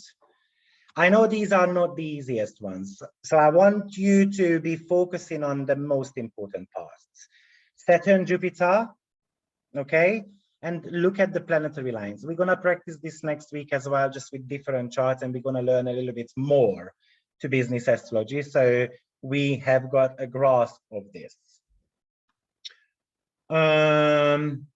Great. Let's move on to our next chart. Bitcoin, yes. Let's have a look at our Bitcoin a little bit. So, hands up, let's have a look at their transits. What is happening? Rebecca, go ahead. So what transit stands out the most for you? Yes, Bitcoin was launched in Ireland, Dublin. Well, it looks like we have Saturn that's just past the North Node. Well, firstly, look at the Saturn-Jupiter conjunction, because that was a world-changing event, right? Where did that happen? It was a Jupiter return. Well, they had the Jupiter return, but where was the Saturn-Jupiter conjunction? 0 degrees Aquarius, 29 to 0, 29 cap to 20. No, it was 0 degree Aquarius. Okay. So what do we have on 0 degree of Aquarius here? The descendant. No, the descendant is on 5 degree. Okay, then Mercury. Mercury, so we've got another Mercury activation going on. So what is that Mercury again? In this chart, Mercury is ruling the second house as well as the 11th. So that's kind of activating Dawn Yoga or no, Raj Yoga. I have no idea what that means. It's a I'm not a Vedic astrologer. It's a wealth yoga. So okay, it's a wealth yoga. Great. Those are houses that relate to wealth, right? And we saw a pretty amazing bull run happen, you know, kind of from October, but then accelerating in December through April of this year for Bitcoin. So because of course Mercury rules the financial houses, Saturn Jupiter conjunction could bring something around money related matters, right? Surely. What else can it bring with the 11th house? What else is 11th house? Expansion of to like the masses. You know, wish fulfillment, maybe long-term goals coming to fruition. Yeah, absolutely. Also, generally, social media. So what can we expect with the social media? Do you know anything about Bitcoin? What happened? Oh, Elon Musk, you know, tweeted about it quite a bit. And I think that really was part of the expansion, right? Yeah. So we've got internet matters. Actually, what happened, the YouTube actually removed Bitcoin and cryptocurrency videos, which later on got actually restored. But of course, that did not affect them quite nicely. Of course. So, and Mercury is somehow the, you know, the internet related matters, right? And it's ruling the 11th house, which is all about somehow social media. But then Saturn and Jupiter move forward. So what shall we expect? A little bit later. So let's have a look at their planetary line as well, actually. So hold on, let me just go back and see where are we in regards to the planetary lines. Yeah. Let me put down their timing of birth. Hold on. Where are we? Yeah, here. I'm curious where you got this date from, because I just have a different date. I have the 9th of January as the first transaction. I can't remember where I got it from. I can check it for you. So here you go.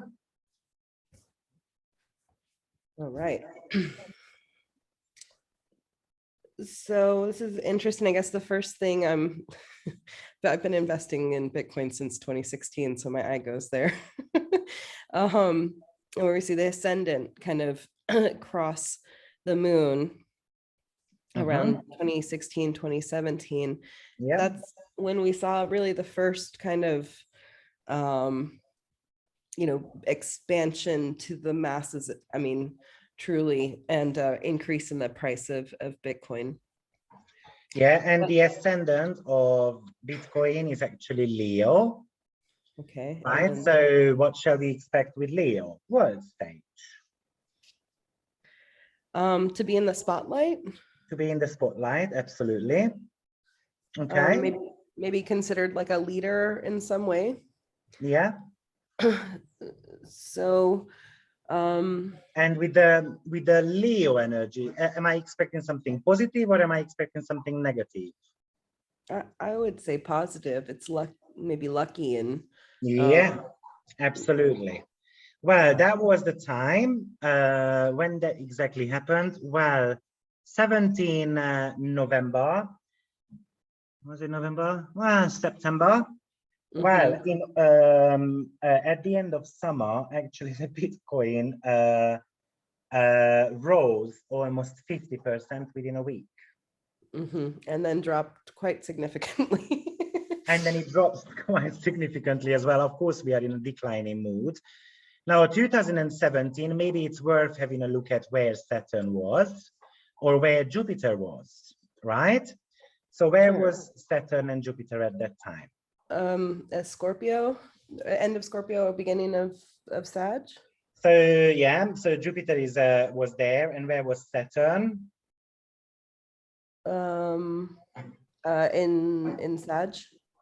Yeah, it started almost this journey in Capricorn actually at the end of the year. So it was hitting Pluto very shortly. Right, so which could give us power, and then which can give us some complete rebirth as well. But then Saturn, what does it do? It hits Mars. Yeah. Not long after. So that could bring us some type of clashes there, unfortunately. Now that happened not so later actually. So there is no planetary line there. And of course, we can go up to 1 degree, so somewhere 18.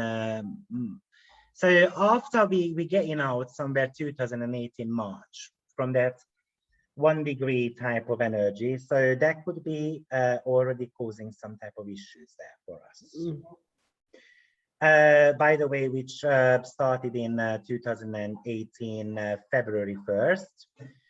Because that was the time when I think China started banning Bitcoin, right? But let's see where is Bitcoin at the moment. So Bitcoin is on Uranus at the moment. How do we feel about that? It seems apropos because it's erratic, right? It's kind of exemplifying the volatility because again, since September of last year, we've seen a bull run up until April of this year, and then a precipitous retraction, almost, I guess, maybe more than 60% of the all-time high from earlier this year. So you're seeing that volatility play out. Absolutely. And we know that we've got Saturn-Uranus square going on at the moment, which is going to get activated on the 1st of July with Mars. And I would say, even though that's a 10-day transit, but it's going to be a T-square. So I feel like that period of time is going to last till Mars is going to be actually hitting again Taurus. So I feel like Bitcoin is going to drop in the next. Yeah. Why do you think until Mars hits Taurus? That would because it's gonna hit the Uranian degree. Okay. I guess I don't quite follow. So I think that period of time is definitely gonna be volatile. So Mars is gonna reactivate the Saturn-Uranus square when it hits 12 degree in Taurus. And at that time, we can look at it when it's going to happen. Somehow, I'm sure I can bring up the transits here. Let me just go back there. View. Oh, no. Anyway, so Mars is about 2 months in one sign, right? So Mars is in Leo at the moment. Sorry, when it hits, not Taurus, when it's going to hit Aquarius, sorry. Oh, okay, that makes or when it's gonna hit Scorpio, when it's gonna square again. That's about 2, 4, 6, about 6 month time. And that's going to be December when the Saturn-Uranus square also gets activated again. So Mars gonna re-trigger that entire volatile energy. What is happening right now? I think I got you. That's going to be Christmas Eve, as I recall. Yeah, I think it's on 24th or 26th of December. Mars is going to be very straight after, it's going to re-trigger again that Saturn-Uranus square. So I think the next 9 months is going to be very volatile in regards to Bitcoin. Fair enough. I think technical analysis say the same. One anecdote that I saw another astrologer overlay the moon cycles on the price chart for Bitcoin. We're going to speak about the moon cycles at one point, yes. Okay. Okay, the moon phases actually to different planets. Yeah, so that's going to be important. Cool. Okay. So, guys, do we get what we're doing here with these business charts? Of course, we can look at other planets as well. So we can see that Neptune was triggering Uranus there. It almost goes back to Uranus, right? Because it's going to go back to 20 degrees. So it's going to be within orb, but of course it was more hostile when Neptune was hitting Uranus, which probably happened sometimes last year. So somewhere 2020. Of course, you can look at the transit calculator, look at it when what was going on at that time, but definitely worth having a look. When you are working with transits, just make sure you also look at the transiting out of bound planets as well. So Mars was, for instance, out of bound, and that's going to be very important, Mars, in our business cycles, because that's the drive of the business of any. And of course, that brings extreme energies in the market. Mars was out of bound between March and May 21st, on top of my head, or maybe May 17th. It's very much worth looking at what was going on with Bitcoin around that time. And of course, you want to be looking at where Mars was at that time. So Mars was in the sign of Cancer, right? So it was triggering something to do with the 12th house. And of course, Mars was opposing the Sun. Mars was eventually opposing Jupiter as well. So very, very important to look at what the out-of-bound planet was doing in that moment. Maybe actually Rebecca knows a little bit more what was going on at the time. I didn't look at it, but I think it wasn't that great. Let's put it that way. Do we know anything what was going on there? Can you tell me what year that was? I'm sorry. This year, March till May 21st, I think. Oh, we saw pretty strong growth. That's when it was reaching all-time highs. So we had some strong energy. So with out of bound, either it goes very rocky or either it goes very high. With an opposition, for me, there is maybe ups and downs, especially with the Sun opposition, which is the company itself. So because that's the ruler of the rising sign. So for me, maybe there was new launching and something shooted like a rocket. I can imagine that. Or there was some promising stuff, but then it dies off because it's in the 12th house. Was there anything new launched? In the spring? Well, I think at the end of that period, there was the precipitous drop. I think that was really relatively unanticipated, you know? I remember I had a client in March inquiring about something new. And I erected a chart and I said, don't do it. It's going to have a very good moment. And I remember that stuff went up to, from a couple of pennies, it went up to $8. And then it dropped back to $2 or $3. So actually the client didn't listen to me and lost plenty of money. I can't remember what was the name of it, but that was something new. And I remember she asked me to look at it, and actually Mars was representing her investment as well. So I said, with the out-of-bound Mars, it's very risky. Either you know when to get out and you know when to stop, or you can lose quite a lot. and unfortunately she didn't get out at the right time because I spoke to her not long ago. Okay, now when it comes to lastly, when it comes to these investment charts, I would like you to look at so I can see in the same time you guys are saying that it reached all-time high in April and then it dumped in May. That's what a out-of-bounds planet does. I'd like to mention that after the 70 between I think 10th of May till 21st of May this year, there were 4 planets out of bounds: Mercury, Venus, Moon, and Mars.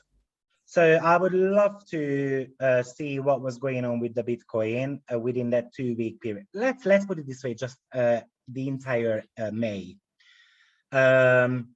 Because once it goes back to normal, I think usually it indicates that it's going to drop. There is going to be a significant drop. So Mars went out, Mars went back normal, I think, on 21st. Moon went back to normal on the 20th, I think. Venus was out of bounds still a little bit later on, but 2 planets went back definitely to normal. So I think there could be some drops in May around Bitcoin. Sean, go ahead.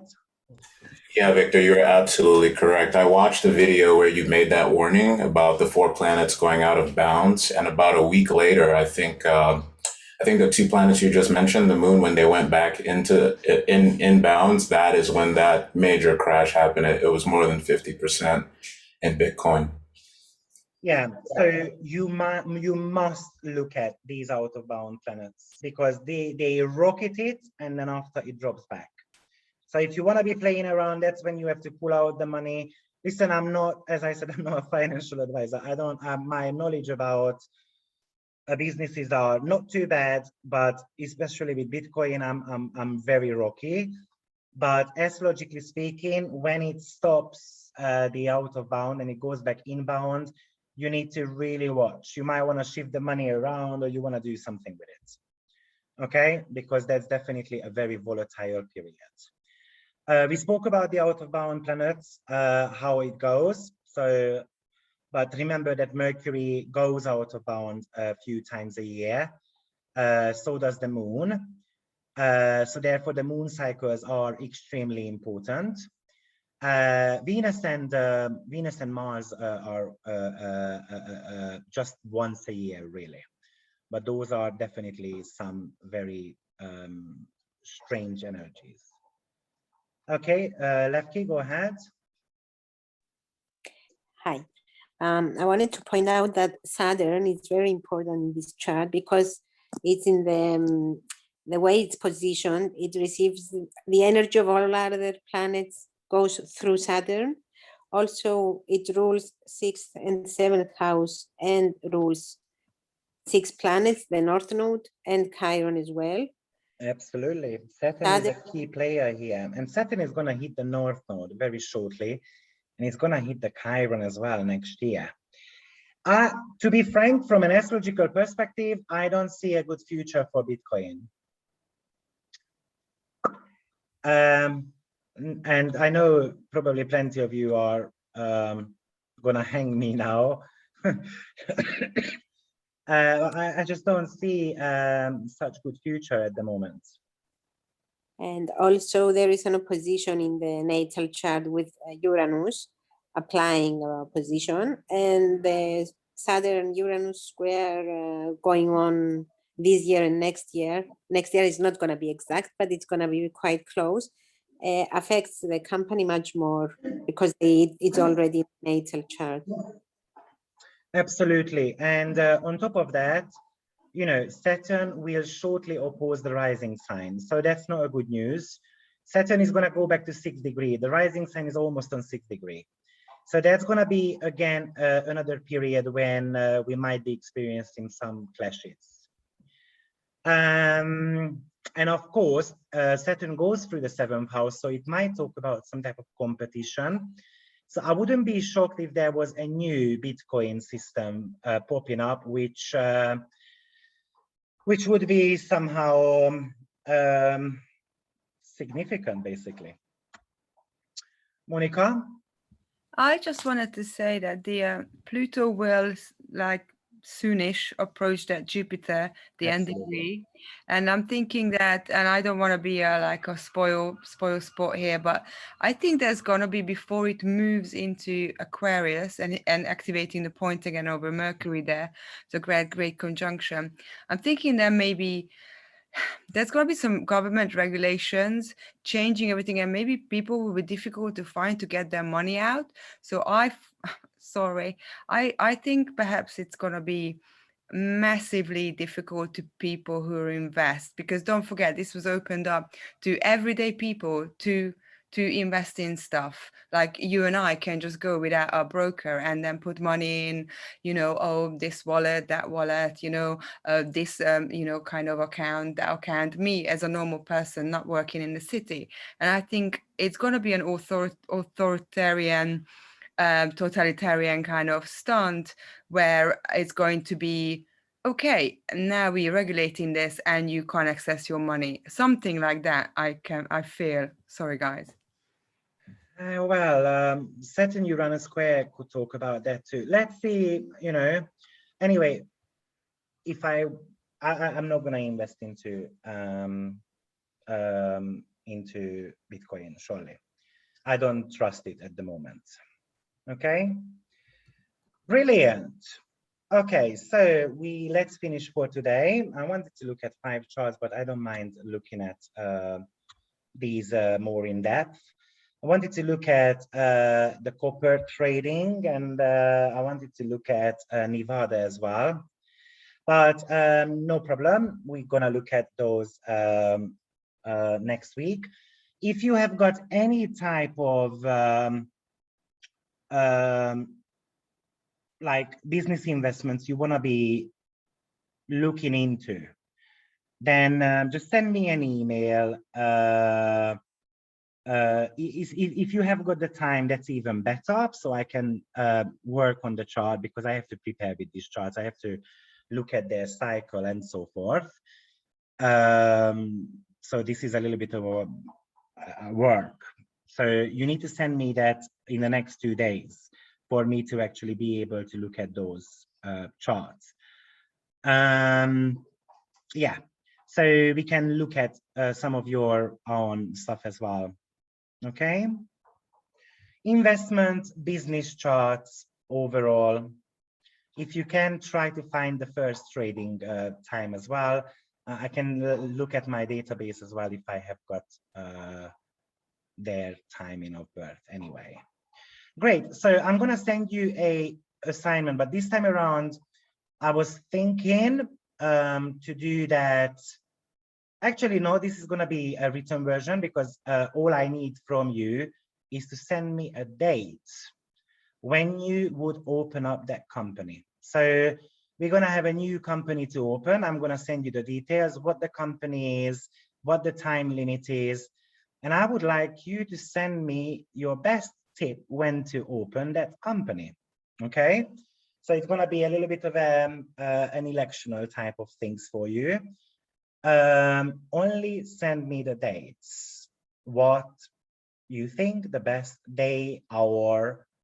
So like we did today, let's say open the business on July 21st at 5 a.m. Okay, yeah, great. So thank you very much. I can see we've got 2 questions. Rare Bitcoin. Wouldn't Uranus opposing Saturn support Bitcoin with disrupting the current currency system and structures? If the USA has disruption with Mars going over its opposition, why wouldn't it power up the ability of Bitcoin to disrupt? The reason why, because Mars and Saturn are going to be clashing. To start with, it's an opposition. So Mars wants to go ahead and Saturn says, hold on, you can't cut corners. So Saturn will slow down, and Saturn is still a lot stronger than Mars. Mars in Leo is very pride, it's very kind of enthusiastic, and it's big-headed. So it's very easy to make missteps, And Saturn is controlling energy. And of course, Mars straight away gonna run into Uranus as well on the 4th of July. And that makes it very volatile, because that Mars is gonna start looking for a partner, such as Uranus. Let's create a little bit of a chaos, right? So that's where Saturn is gonna have some type of problems. So overall, I don't see it as a positive, but anyway, I will post a video about Saturn, Uranus, and Mars square in the upcoming days. I started working on my thoughts today, how I see that, but I don't see that too good for the stock market at the moment. So let's see that in a few weeks' time, but that Mars opposition is going to be around at least till 15th of August, no matter what. Can you send us the chart you have for Bitcoin? Sure, I can send it. What is the time frame for the election? I'm going to send you all the details on email in regards to homework. Did you send first assignment evaluation? Did I sent it to everyone. So if you didn't receive my evaluation to your homework, send me an email, please. Maybe some Mercury stuff. So please send me an email. We can look at definitely the Ethereum, because Ethereum is quite a huge one. And that's the Ethereum time. Then please send that over to me also. Who is that? Is that Otmar? I can't see the chat box. Fernanda. So Fernanda, if you can send it over to that date to me, and then I can check it in my database as well. Dodge, I was looking at the NVIDIA, we're looking at it. I wanted to look at it today, but we don't have time for that today. Dodge, I was looking for the time of birth, because there was some inquiry about that. And I did not find it in my database, but I think we're gonna go with the 5 o'clock one. Because typically with the trading, it usually happens when the business closure is. And usually that's somewhere in with 5 o'clock, unless they've got extended opening hours. So that's something which needs to be looked at. I still dig into that Dodge a little bit more.